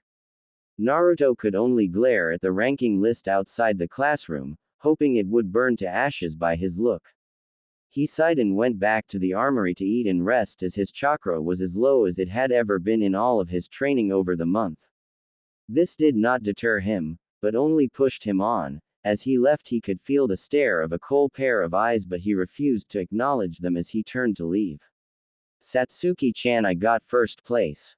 I was running toward a fuming Uchiha heiress who could only ball her fists at the retreating back of Naruto Uzumaki. Damn him, if I did not hesitate I would have won and he would have been at my feet like it should have been. I need to unlock my Sharingan and then I will easily win, wiping that stupid expression off his face. I had been talking the whole time about how she would hold on to her rank and how she would not lose to Naruto ever again, but stopped when she noticed that Satsuki was not listening. Satsuki-chan, forget about him. Come on, it was one spar, I bet next time we fight him we will definitely win. I pouted but then held a victory pose to cheer her friend up. Meanwhile Satsuki could not fight off the giggle coming out of her mouth at the ridiculous pose her friend was making. Yeah, you're right I-chan, just some more training and we will show what it's like to mess with the best clans in Konoha. That's right. But first the food of gods, ramen. I was pulling Satsuki by her hand through the school as she sprinted toward Ichiraku Ramen. However, while her thoughts were solely on food, Satsuki's thoughts were on the blonde boy that beat her. Whatever, I guess I will ask Ni-san for more training and show him his place. Hours later Satsuki found herself at the usual stoic Uchiha dinner with her parents and her brother, but the silence was broken by Fugaku. So how was your first day of class? I heard they had spars for the first day to establish rankings. Makoto was interested as well as Itachi but frowned when they noticed Satsuki was playing with her food. Satsuki-chan, do not play with your food. Answer your father, please, we all want to hear about your first day, honey. Satsuki put down her chopsticks and mumbled out something that was unheard by the rest of the table. What was that, Satsuki Uchiha? I got third place. Satsuki looked down to avoid eye contact with her father. Well, that is inexcusable. Why in my day? Fugaku could not finish that sentence as Makoto elbowed him in the ribs with her fully matured Sharingan turned on, daring him to finish that sentence or face her wrath, which usually meant that little Fugaku would not see any action for a long time. Why don't you tell us what happened, honey? Satsuki looked up at her mom, who was looking at her kind eyes like her Ni-san while Fugaku was rubbing his sore side, and spoke up quietly. Well, there is this boy, and that was all she could get out before Makoto brought her hands to her cheeks and talked excitedly. Oh, do you hear that, Fugaku-kun? Our little sweetheart has a crush, and so soon. I wonder when she will be bringing him around. Oh, I have to make plans. And Ka-san, it's not like that. However, they ignored her as Itachi got up from the table. Itachi-kun, where are you going? Makoto asked with an overly sweet tone as she suspected what he was going to do. I am just getting my tanto cleaned before I go find this boy and warn him what will happen if he breaks my Imoto's heart. Fugaku was going to follow Itachi when a sudden tug on his sleeve told him to sit down. Now, Itachi-kun, there is no need for that this soon. I am sure she has not started kissing him yet. Iu Ka-san, you're so gross. Satsuki was definitely regretting bringing up this conversation. She took a deep breath and tried to think of anything that could calm down the table, so she said that the boy was able to match her fireball jutsu with his own water jutsu. This brought the table to a silence as they were intrigued by this 7-year-old with a water jutsu powerful enough to match this C-rank attack. I got really mad, and before I could think, I got a good distance away from him and began to do it before I could stop myself.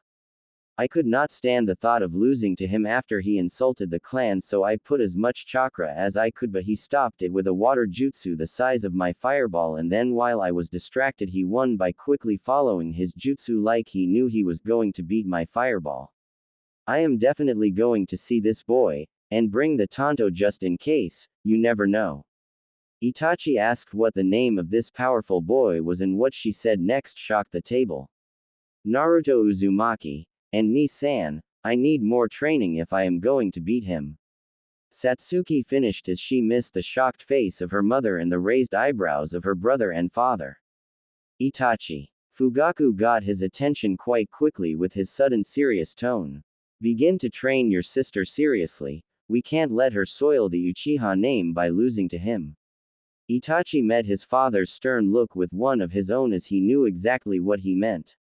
He glanced over to his sister's excited face and caved. This would be good for her to get stronger, but not for that reason. He nodded, which got Satsuki to quickly finish her dinner and hugged her brother, thanking him for training him, missing her mother's and his sad look for his sister growing up too fast. Watch out, Uzumaki, I am coming for you. Meanwhile, I was talking excitably to Kushina, who was setting the table and waiting for her loving husband to come back, about how she got number 1 at the academy. Ka-san, I got number 1. Oh, I can't wait to tell To-san. However, she did not have to wait long as she was suddenly lifted up into the air and swung around. I was giggling madly as her To-san was spinning her around. What can't my little angel wait to tell me? He put her down and went over to kiss Kushina as she was putting food on the table. They all sat down at the table and were eating when Kushina decided to speak up. Honey, so tell us about your first day of school. Minato grew quiet as he looked down at his plate. Yeah, it would have been his first day as well. Kushina, sensing his sudden sad mood, squeezed his hand under the table and gave him a small smile, which was returned as if to say, they still have I. Well, I got number 1 in school today, but I lost my spar to this dumb boy. Kushina now turned to her with a sly smile and began to tease her.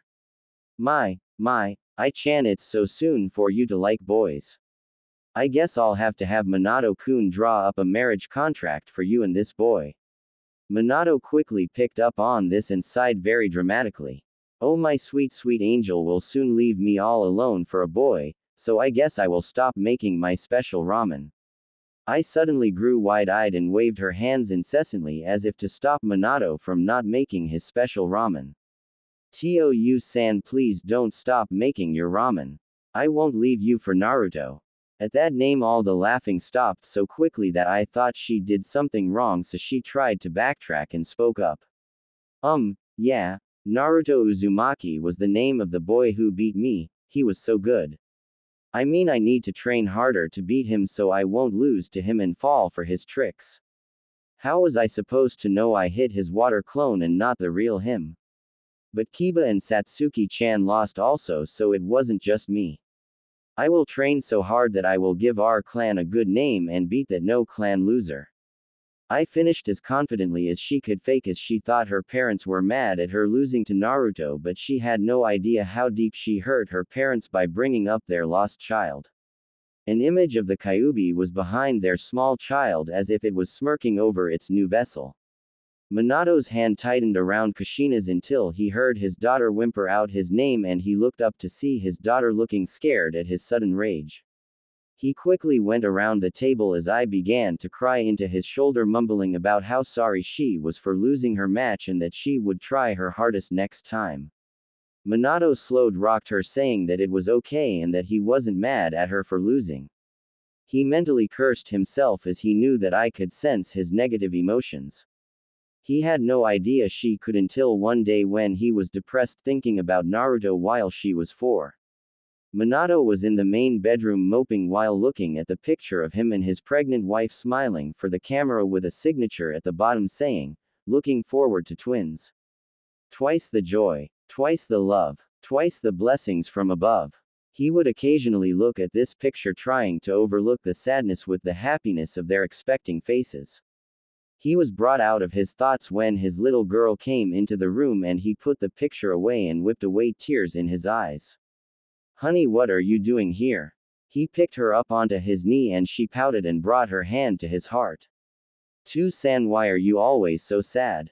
Minato tried to hide his shock as he questioned his daughter as to how she knew this. "To-san, I can feel your sadness just like I can feel Ka-san's confusion when she doesn't know I'm losing." Minato knew at that point she had inherited Mito Uzumaki's negative emotion sensing and felt as if she should begin her training, so he told her how impressed he was and told her that he was going to train her to be a ninja. I, of course, forgot about her father's depression and ran around the house cheering about becoming a super ninja just like her dad. Minato could only bite his lower lip and think on what I said. Kushina's confused. Oh shit. Minato quickly rushed over to the kitchen and found Kushina cutting her palm with the knife she was supposed to be cleaning.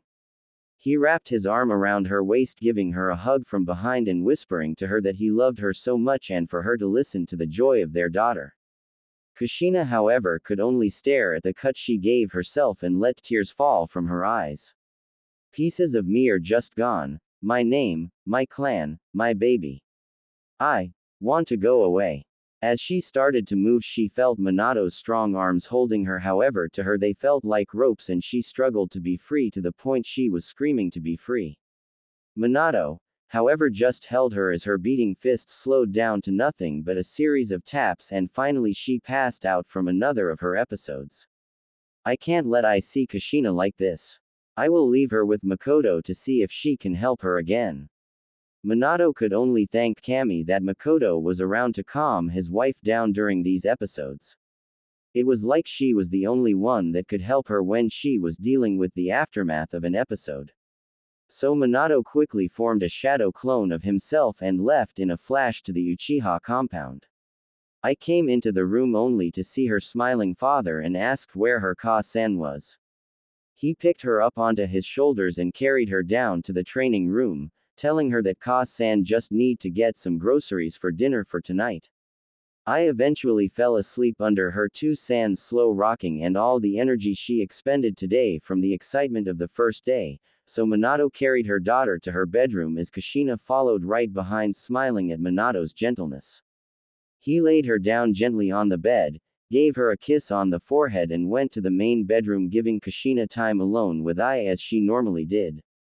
Ka-san. Ai's eyes slowly opened to look at her mother, who was illuminated in moonlight of the clear night. Kushina pushed some of Ai's hair behind her ear as if to non-verbally tell her to continue. Is two-san mad at me? She said as she lifted the blanket to cover herself from the response her mother would tell her. No, baby, we love you so much we could never be mad at you. Can you tell me another story about the Mizu Controora clan? Kushina gave her a small smile as she began to tell her stories of old. When I was growing up, she would always ask her mother to tell her stories when she was sad, so Kushina told her stories of the Uzumaki clan but would instead call them the Mizu Controora clan, which means water controller, so not give away her heritage, not because she did not want to tell Ai that she was an Uzumaki, but for her to forget that she was an Uzumaki because now that infamous name was held by the demon that was once her child. Kushina, as much as she wanted to, could not bring herself to tell Ai that she was one of these powerful Uzumaki because she never unlocked the bloodline and the name would associate her with the terror her old clan's members caused, because they were held as gods of water and were feared by all until they were eliminated thanks to a collaborated raid of Kumo and Iwa ninja. So she distanced herself from her clan's powerful past by keeping them as only bedtime stories to impress her daughter and eventually make herself believe they were only characters in a child's story because raw power like that is too fearsome for reality, like the stories of Madara and Hashirama. Because power like that would tip the scales of the ninja world again like the days of old, and she hoped that her ancestors were the last of these gods. She could only pray that neither of her children got these powers to corrupt them. Because the world does not need more gods but families. Meanwhile, I had fallen asleep during Kushina's retelling of the Mizu Controora clan preventing a tsunami on a defenseless farming village, while in her mind it brought back the story of the most fearsome of the Uzumaki summoning a tsunami to drown that same farming village because they provided for another clan during the time of the clan wars. But that was the Uzumaki, not the Mizu Controora. That power was for childish stories of superheroes, not for war stories of monsters. The power of a god was for the rotten corpses of old, not for the living of now.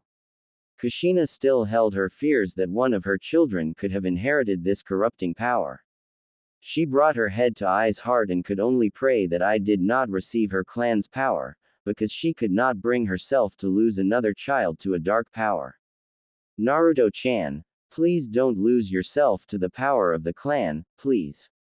Naruto jolted out of bed when he heard a voice in the armory, or so he thought, as he leapt out of bed to check out the rest of the armory. He eventually found himself in the training room and felt sudden rage clamp his heart at the plea of the ghost.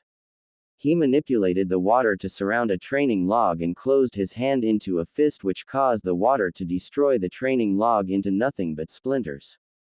His ice-blue eyes were cold enough to phase blizzards as he stared at the shattered remains of the training log.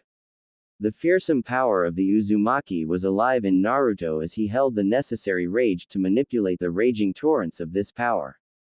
The power of a raging god of water was slowly building in him like the tides of the ocean receding before the great tsunami. Genin at last. 7 years had passed since that first day, but as they say, the more things change, the more things stayed the same. However, for Naruto, things only got worse. As soon as Iruka got his teaching assistant Mizuki, during his 4th year at the academy, his scores took a sudden dive and he refused to go to the Hokage for help, so he did it the only way he knew how. He got rid of him. Of course, it was not hard as expected to get a private audience with Mizuki, seeing how he quickly agreed for a late-night training session to help him improve his scores. Needless to say, it did not go as expected. Naruto was standing in his usual garb similar to Tobirama as he waited for Mizuki to show up. However, he did not have to wait long as Mizuki showed up in full gear as if ready for a fight. Naruto could only act shocked as he began his monologue.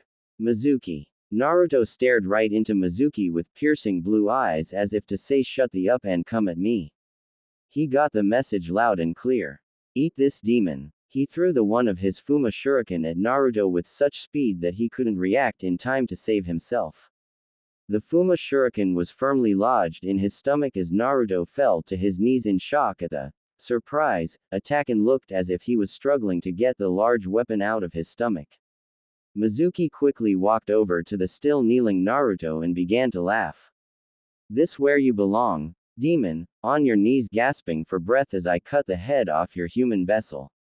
Naruto just started laughing at Mizuki until he suddenly disappeared in a puff of smoke and leaving the previously lodged Fuma shuriken rattling on the ground without a single drop of blood on it.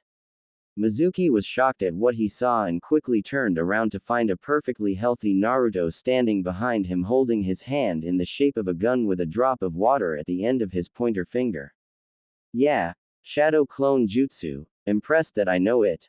Well, don't be, I wouldn't want that to be your last thought. It should be this." Naruto fired his water gun through Mizuki's heart, causing him to grip his chest as he fell onto his back gasping for breath as his heart was barely missed, but the water bullet hit an artery causing massive internal bleeding, but for Mizuki it just meant a slow death. Naruto, however, seemed glad and began to talk as if he was having a discussion with the dying Mizuki. "You know how people tell you that over 50% of the body is water? Well, it goes even deeper than most people think. You see, Mizuki-tem, when you reach my level of water manipulation, I can force your body to go through terrible pain, and I needed to make sure I could do it, and of course I couldn't try this on myself, but thankfully you came along and tried to ruin my plans. Now follow along as best you can, seeing as you are slowly internally bleeding." Now where was I? Ah, yes, water in the body. Naruto smacked his face and brought his hand to Mizuki's heart, shushing Mizuki as he grunted in pain. "Now what you need to know is that 65% of the water in the human body is used as intracellular fluid, ICF, whereas the other 35% is used as extracellular fluid, ECF. Now intercellular fluid is your body's transporter for nutrients throughout the body, whereas the extracellular fluid is used to transport waste from the cells. See real simple stuff. Now even though there is a higher percentage of ICF than there is of ECF, there has to be a balance or else the body would be all out of whack." Naruto tapped Mizuki's forehead to keep his attention. "Now, as you may be feeling by now, your heart can't push out blood through the body, therefore you are losing feeling in your limbs, beginning this whole, 'oh I feel so cold' nonsense, which is really the point at which your body loses enough blood and you pass out, leading to the brain going last as you pass away in your sleep state. But you see, through the wonders of water manipulation we can change this process. You'll see, water can be so much fun." Naruto gave a dark smile and continued his monologue while maintaining pressure on Mizuki's wound to keep him alive for his test. "You see, in that tiny brain of yours is the hypothalamus, which controls your hormones and maintains this important balance of ICF and ECF in the body, along with producing hormones for you to function. So while you are dying, you are still making hormones that control the flow of minerals in your body. So here's where it gets interesting. As I am now removing water from your body, your hypothalamus will try to produce more hormones to increase sodium to compensate for the loss of the electrolytes I am removing. When loss of water is disproportionately greater than loss of electrolytes, salt, the osmotic pressure of the ECF becomes higher than in the cells. Since water passes from a region of lower osmotic pressure to a region of higher osmotic pressure, water flows out of the cells into the ECF, tending to lower its osmotic pressure and increase its volume toward normal. As a result of the flow of water out of the cells, they become dehydrated.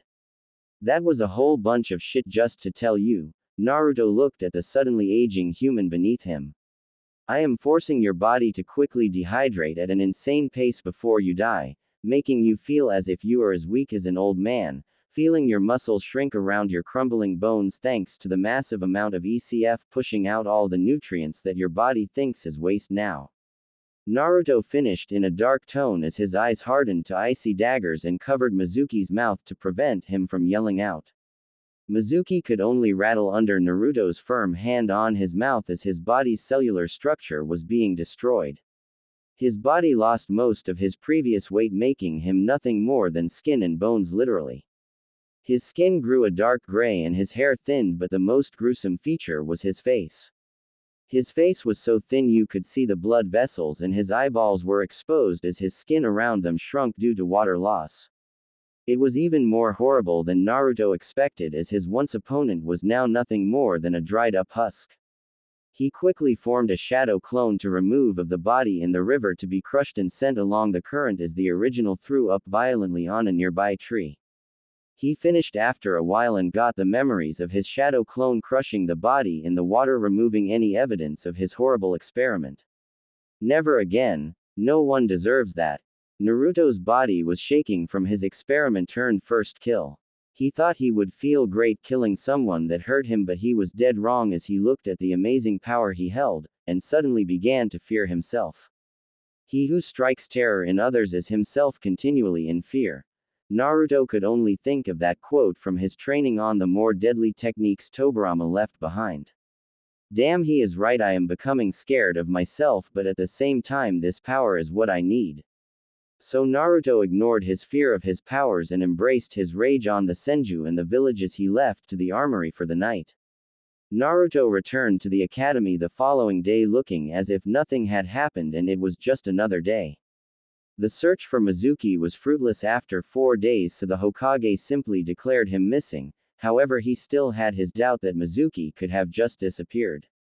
That was the end of Mizuki, so that led to Naruto regaining the top spot in the class. However, his title would be challenged that year by the emergence of his rivals Kekkei Genkei. During the years of training with Itachi, Satsuki showed her unbelievable potential as she absorbed Itachi's training quickly and was able to unlock her Sharingan, reaching her second Tomo state, making her more troublesome, as Shikamaru would say. When this happened, she would not stop using her Sharingan in every match, obliterating the competition in the weekly tournament spars, that is, until she fought Naruto again with them on. Now I will show you the power of the Uchiha. Satsuki charged at Naruto as quickly as she could, knowing she was leaving herself exposed, but exchanged defense for speed, thinking that the Sharingan would be able to compensate. Foolish Uchiha. Naruto quickly under Satsuki's opening jab and delivered his rapid series of punches to her stomach and chest to the 11-year-old Uchiha heiress. Satsuki quickly went to the ground holding her stomach in pain as all the fanboys were in complete outrage that Naruto would hurt their angel. You think that just because you have your Sharingan that it makes you invincible? Don't be foolish. You may be able to see where my hits will land but won't be able to react in time. Iruka declared Naruto the winner as Satsuki just gripped the dirt, glaring at Naruto's receding back. Damn him, I will put him in his proper place. Satsuki quickly got up, brushing off her fanboys, and got up to walk back inside the classroom when she looked back, making eye contact with Naruto's blue eyes that seemed to look at her as if she was a piece of art he was appraising. She quickly fought down the blush on her face and tried covering it up with an angry snarl, but it was too late. Naruto had already seen it. However, Satsuki's budding feelings were the last of his concern as he stared at Ai from behind, thinking on what she just showed in the last spar of the day against Kiba. It seemed that the Mokuden Kekkei Genkei was alive again in the youngest Senju. Naruto could only be worried and excited at the same time. Now his enemy had received the legendary bloodline of Hashirama and was getting better at it, as it seemed that it was not the first time she had used it, meaning she had kept it a secret for quite a long time. However, I am far above both of them for the time being. Now if I only could do something about Arashi. Flashback. Okay class, we are receiving a new student, so please be kind to him. Now where is he? Iruka was suddenly interrupted as a large cloud of smoke emerged from the front of the classroom. Ah, but the better question is, who am I? Said the voice shrouded in the smoke until it cleared to reveal a boy around their age with dark brown spiky hair, tan skin and brown eyes, with a long thin bow staff that looked more like a pole than a staff. However, the most interesting thing about him was the large monkey he was standing on. It is I, the apprentice to none other than the kami of Shinobi. I also happen to be the most handsome Sarutobi ever to have inhabited the elemental nations. The future Hokage and your new number 1 student. Arashi Sarutobi has arrived. He quickly flashed some party poppers to his hand and let the confetti fall over him like he won a national championship. Seeing that no one was cheering at his majestic display, he turned away from the class and covered his mouth with hand. A sudden high-pitched voice broke the silence. Oh my goodness, he is so cool. Why don't we all praise Arashi-sama's arrival to our humble classroom, was all he could get out before Iruka slammed his fist into his skull, causing a large red bump to appear on his head, causing him to land flat on his and the summon to shake its head before leaving. Iruka-sensei, that was not cool. Iruka could only get madder at his new student until he sighed and tried to rub away all the future headaches he foresaw. Iruka just told him to go sit down and pay attention to the lesson. Arashi quickly obeyed and went up the stairs and tripped on his way up. Unfortunately, it was right next to Naruto's row. Arashi got up into Naruto's face and started yelling at him. Meanwhile, Naruto just looked out the window. Hey, what's your problem, Tem? Naruto just turned to face a pair of brown eyes that seemed to be on fire. Do you ever get tired of listening to yourself yell? Naruto then ignored him, and Arashi was about to get back into it with him until he received a deadly glare from Iruka telling him to sit down and shut up. Eventually it was time for spars as the day was coming to a close. Arashi went straight up to Iruka and demanded that he fight Naruto and wipe that smirk off his ugly face. Naruto of course heard this, as did the rest of the students. Immediately the students that were in between Naruto and Arashi cleared out of the way and began to whisper how the new kid was going to get beat by Naruto, since he was the current number 1 student and had yet to lose a spar in the 4 years he had been there. I accept. Naruto's voice silenced the crowd of students and he made his way over to the sparring circle nearby. Meanwhile, Arashi was grinning like a madman and looked over into the crowd and saw a cute redhead talking excitably to an equally good-looking dark-haired girl. Excuse me, sweet roses, but if I win this match against your number 1 classmate, may I expect a kiss from you pretty girls? Naruto was growing tired of Arashi's childish actions and narrowed his eyes at his request. Arashi was getting dangerously close to getting on the list. Not the same list as the Senju in the village, but on the "I want to beat the shit out of you" list. Satsuki quickly got in front of Ai and her Sharingan was eerily spinning at the foolishness of this boy. You dare ask the 2 heiresses of the greatest clans for a kiss? Know your place, and there is no way that you would beat Naruto-kun anyways. As she finished her sentence, she quickly covered her mouth and looked to Naruto, whose only outward reaction to the familiar suffix was a raised eyebrow, but quickly turned away. Gah, that was so stupid. Stupid. Stupid. Arashi quickly covered his heart as if a kunai had just struck it and slowly backpedaled to the sparring circle. Alright, let's get this started. Iruka just nodded and told them to begin. Naruto looked at Arashi's brown eyes to see all of the previous playfulness gone and looked as if he was taking this seriously. Good. Now come, monkey boy. Arashi seemed to disappear from his view as Naruto's eyes widened at his opponent's speed. He suddenly felt a firm fist punch him in the stomach and quickly substituted away. Damn, that usually gets them right away, but then again I could expect no less from the number 1 student. He pulled out his bow staff and began using the wild Sarutobi taijutsu that resembled an agile monkey. Naruto could not keep up as his taijutsu was dependent upon constantly maintaining his opponent's centerline along his. Damn it, this can't continue any longer or else I will lose. Orochi used his bow staff to vault over Naruto's head and tried to deliver a viscous downward kick to the skull. Naruto rolled away and distanced himself only to find Orochi squatting on the top of his thin bow staff. His body control and speed is incredible. I need to limit them both right now. Ram right pointing arrow tiger. Water style. Syrup trap. Naruto spat out high viscosity, chakra-infused water, aimed at the surface of the sparring ground between them. This stream of sticky liquid formed an adhesive trap, immediately inhibiting Arashi's mobility, seeing as his staff was now stuck in the syrup and he could not come down until he dealt with the now sticky training ground. Nice, but no dice. Arashi quickly formed signs that Naruto knew were for a fire jutsu, but he had no idea which one since it did not appear to be the fireball jutsu. This should dry up the field real quick. Ram right pointing arrow, horse right pointing arrow, snake right pointing arrow, dragon right pointing arrow, rat right pointing arrow, ox right pointing arrow, tiger. Fire style. Dragon flame bomb. Arashi kneaded his chakra into flames, which was then manipulated into a genuine looking dragon. He then blew out flames that divided to launch a left side, right side, and frontal assault in all 3 directions at once, threatening to turn Naruto into ash in a matter of seconds. That jutsu is only known to the 3rd Hokage. Well, this no more holding back. Water style. Water shockwave. Naruto quickly slammed his hands together and formed a spiraling vortex of water as tall as a twister.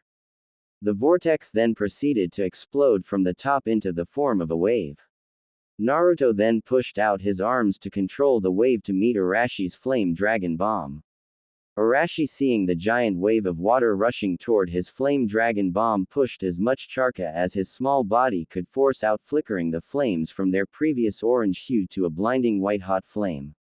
Naruto, seeing his opponent going all out, matched his intensity and roared into the rushing water, drawing in more water from the air to combine with his water shockwave, creating a tidal wave with incredible force behind it. Feeling the huge spike of chakra from the academy, the 4th Hokage, who was talking with Hiruzen, stopped and knew something must be wrong. Hiruzen suddenly worried as he sensed that it was his apprentice charging up enough chakra for the only jutsu he taught him that would be required for this amount. Minato, we need to get the academy now. Minato nodded and grabbed the 3rd Hokage, only to flash to the top of the academy to witness this incredible scene. His son staring down the 3rd's infamous fire jutsu with an intense look in his eyes. He looks almost exactly like Tobirama as a young man. But at the same time he looks so much like me, I have to do something. He went to intercept the deadly fire jutsu only to be stopped by Hiruzen and look wide-eyed at the sudden spike of chakra Naruto released. He watched his son clap his hands to form a typhoon of water out of thin air. That can't be, but that jutsu was Tobirama's. He should not have the necessary level of water manipulation for it. After the clash of the incredibly high ninjutsu battle, the steam coming from the jutsu was enough to cover the surrounding area. 2 blurs met in the middle only to find themselves at an impasse. Damn, Huff, I thought I had you, Huff. Well, Huff, good try, Huff.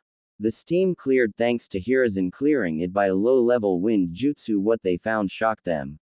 They were both hunched over, barely standing, but still held a weapon to each other's throats. Arashi was breathing heavily as he held a kunai to Naruto's neck while Naruto held a water sword to Arashi's throat. Well, looks like you win, man, was all Arashi could say before he fell backwards with a smile on his face, but before he passed out he said some parting words before chakra exhaustion got to him. That was awesome, we have to do that again, friend. Yeah, some other time then. Naruto dropped his water sword and began to walk away when he suddenly passed out, but instead of landing on the hard surface of the training ground he landed on someone else's back and he swore he heard someone say he was proud of him. Minato could only smile, being swept up in the excitement of seeing his son's effort to be the best in his incredible potential. He flashed away after explaining to Iruka and the rest of the class that he and Hiruzen were going to take them to the hospital to recover. That marked the beginning of a long 3-year rivalry in the academy between Arashi and Naruto, and they were an odd pair. Arashi's loud personality and great natural fire manipulation versus Naruto's cool personality and his incredible water manipulation led to some great fights over the years, as they seemed to be opposites yet matched each other so well. Arashi during his last year at the academy decided to change his clothes to match his personality. He now wore a bright red t-shirt over a short-sleeve fishnet armor along with an open high-collared white jacket that ran down to his waist, and on the back of it was the Sarutobi clan symbol. He finished that off with a pair of standard blue ninja pants and blue sandals. Naruto had finally grown into Tobirama's old clothes, so he now wore a black long-sleeve shirt that had a large white fur collar around his neck along with his normal black pants with thin ninja pouches attached to the pants for easy access to his tools.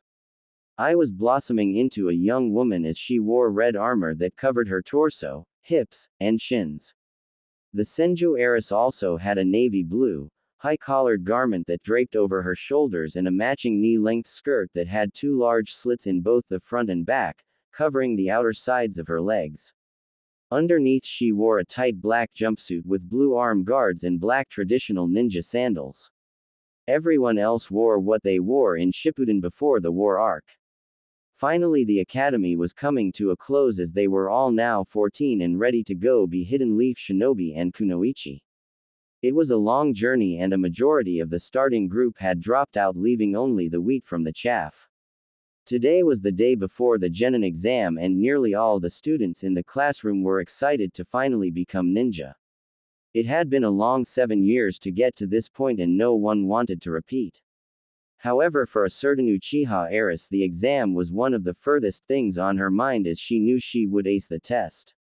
She glanced over at Naruto, who was listening to Iruka with his normal cool expression that never gave away what he was thinking at the time and showed that he was always focused.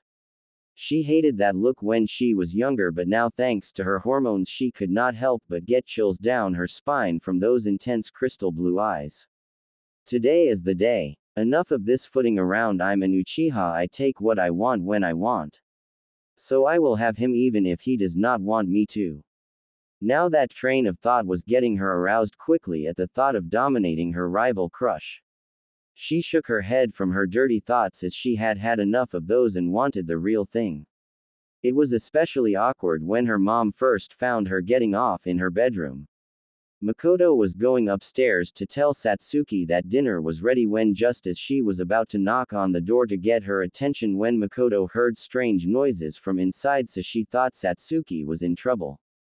That could not have been further from the truth, as Satsuki's mind was swimming in pleasure as she was getting off to the photo of last year's top student, which was Naruto again, as he was standing under the shade of a tree with his ice blue eyes staring into the camera as the wind blew his blonde hair as if he was watching her in her bedroom right now.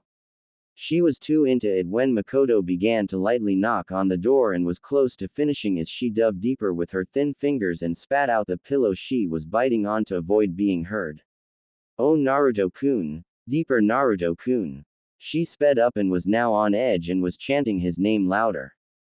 Makoto heard Satsuki moaning and she jumped to conclusions, thinking she was in pain. Makoto burst through the door with her Sharingan blazing at full power, ready to send whoever was attacking her daughter to hell. "Satsuki-chan, are you okay?" Makoto's sudden yell quickly snapped her out of her pleasure and killed the mood faster than a kunai to the heart. Makoto had very little time to react to the situation at time because Satsuki's reaction to her entering her room was immediate. "Aka-san, get out! Get out! Get out!" Satsuki quickly tossed the picture of Naruto to the side and threw anything and everything at her mom and wrapped her partially dressed body in the covers of her bed. After throwing everything in arm's reach, she bawled into her covers, embarrassed out of her mind. To make matters worse, Itachi and Fugaku seemed to phase into her room at the sound of her screams. Ka-san, what's wrong with Satsuki Imouto? She immediately wanted to curl up and die when she heard her Nisan's voice. Makoto was confused at first as well, but as soon as she saw the solo picture of Naruto on the floor and the way she found Satsuki, she quickly pieced together what was going on and felt a sudden blush fill her cheeks. She was embarrassed for Satsuki, as she could only imagine what it would have felt like if her family stumbled in her masturbating. Makoto quickly ushered Itachi and Fugaku with an urgent tone, claiming it was women issues. At the sound of womanly issues, both men seemingly disappeared as fast as they arrived, because the body functions for women were as mysterious as they were awkward to listen to. The last thing they needed to hear before dinner was their sister going through her period. Makoto gently closed the door behind her and picked up the picture of Naruto off the floor and sat on the bed next to the curled up Uchiha heiress. Well, he is quite the looker, Satsuki-chan. I mean, look at those blue eyes, Makoto said with a light tone as if to tease her daughter, and it worked as Satsuki swiftly emerged from the covers and swiped away the picture of Naruto and held it close to her. Ka-san, I was just It's fine. I think now is the best time to talk to you about certain things. One long conversation about boys later, an. You are welcome. Satsuki had a deep blush on her face as she was going down the stairs to eat dinner with the rest of her family. As a majority was a blur, she kept one thing to heart that her mother said. An Uchiha's pride is not just limited to the battlefield, dear. It is also applies to love, as at one point I was in your position and I almost lost Fugaku-kun to my sister Akua-chan, but before she could make her move on him, I quickly got him alone and made sure he knew my interest quite forcefully. Satsuki silently cringed again at the thought of her mother and father doing anything together in her seat as she re-ran her plan again through her mind. She looked over to Naruto and balled her fists. You will be mine, not one of these weak fangirls, or even I-chan will get you. I promise on my Uchiha pride.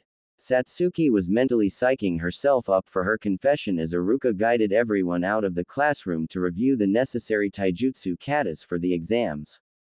Satsuki slowly got up and stole Naruto's hard case book with all his notes for the exam.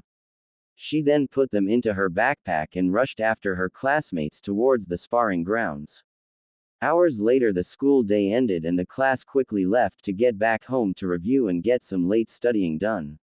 Arashi was waiting outside the classroom feeling quite nervous as I was talking with Sasuke about how they were going to be official ninja. Yeah, I'm excited too. I think Arashi wants to talk to you, seeing how he is basically sweating a lake outside and keeps looking at you. I quickly looked over to Naruto, waved, and then left Satsuki in the classroom alone with Naruto, who was looking all around his seat for his notes. Damn it! Did someone take my notebook? I knew I should not have left them out, and I should not be working on water jutsu theories in class for exactly this reason. Naruto stopped looking for his book when he felt a firm poke to his back. He turned to see Satsuki with his book extended to him as she refused to look him in the eye with a clearly reddish tint on her cheeks. Why would Satsuki have my book? Did she want my notes for herself? No, she would have kept them, so why? Naruto then took a closer look at Satsuki and recognized what she was doing, she getting him alone. It was not Naruto's first time being in this situation, as many girls had done similar things to get him alone, but he simply had no interest in any of them or getting in a relationship, so he usually just left immediately, but this was different. Naruto's normally cool demeanor was breaking as he looked at Satsuki closer and chewed his lower lip as if to fight off him making him say something stupid. Naruto's blue eyes traveled along Satsuki's outfit, starting from her high black zip-up collar that covered all the way down to under her full C-cup, ending at the top of her stomach, which was covered by an evil, at least to me, sleeveless fishnet armor. Along her arms were white arm bracers that tapered off just under her shoulder. He allowed his eyes to look further down to her white short shorts that were slightly visible through the slit in her black skirt that flowed down to a little past mid-thigh. He trailed down her cream white legs to the tight white leggings that went above her knees that made his pants a little tighter just thinking about seeing the rest of those long legs and imagining them wrapped around him. He then could not fight off his hunger anymore. Looking back at this, Naruto would never figure out what caused this, whether it had been his Uzumaki blood or his hormones. He wrapped his arm around the small of her back, smothering her soft body with his firm chest. Meanwhile, as Naruto was looking her over, she tried to think of a way to confess to him like her mother told her, but stopped when she heard a low growl from Naruto and she felt him pull her in and did not resist as she was too shocked to react outwardly other than to wrap her arms around his neck. Naruto lowered her high collar zipper just low enough to get access to the curve of her neck and he deeply inhaled Satsuki's scent. Damn, had Satsuki always smelled this good.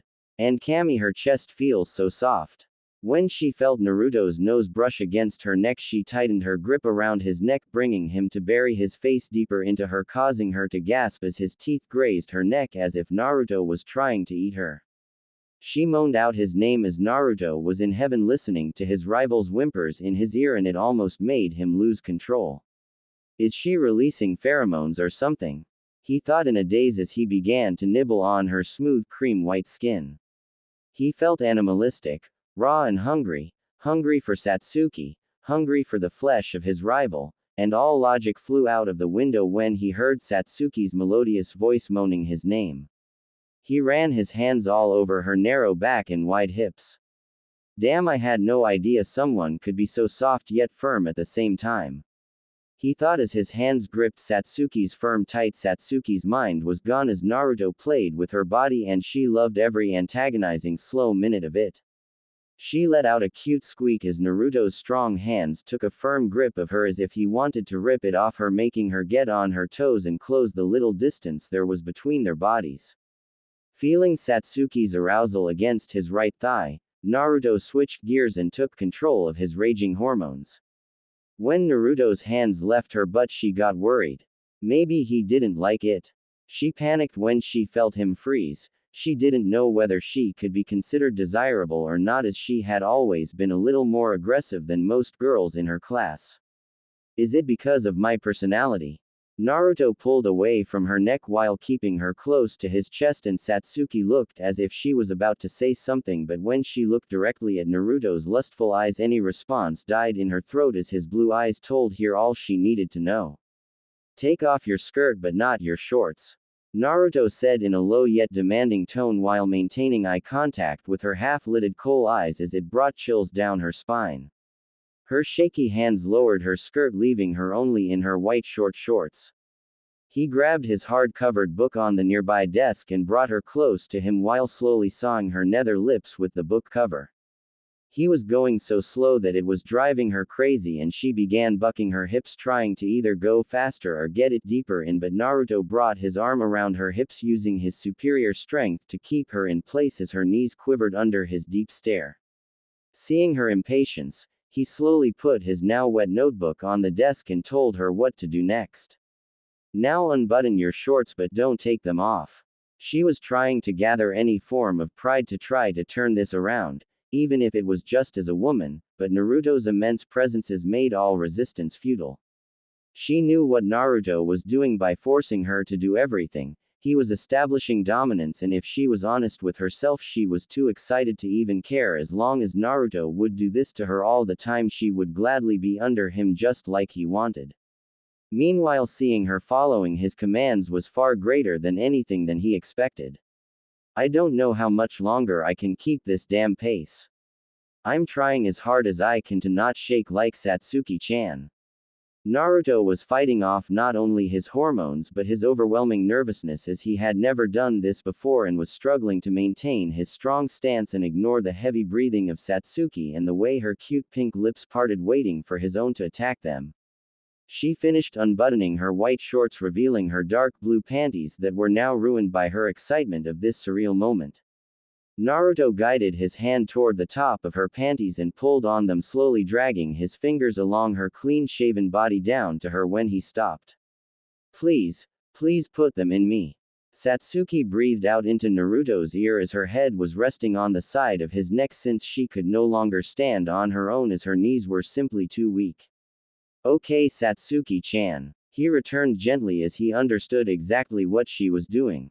She was granting him permission unlike the other times where he demanded her to do these acts. He understood that at this point she was letting him do this even if he was overflowing with hormones. He would never force himself onto her if she was unwilling. He slowly inserted his index finger followed by his middle finger in her gasp in pleasure. His fingers were much larger than her fingers, causing her to adjust to the larger digits. You're so wet down here. It's like you're as trying to suck in my fingers. You're as so naughty, Satsuki-chan. I think I will have to teach it a lesson.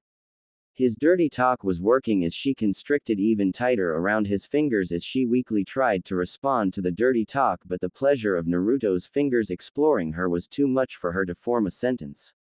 He slowly curled his fingers into a "come here" motion and began to rhythmically stroke her G-spot. Satsuki was seeing white as his random stimulation was getting to her, so she easily missed when his arm left her hips. Naruto brought his other hand and lowered her shorts to where all of her panties were exposed.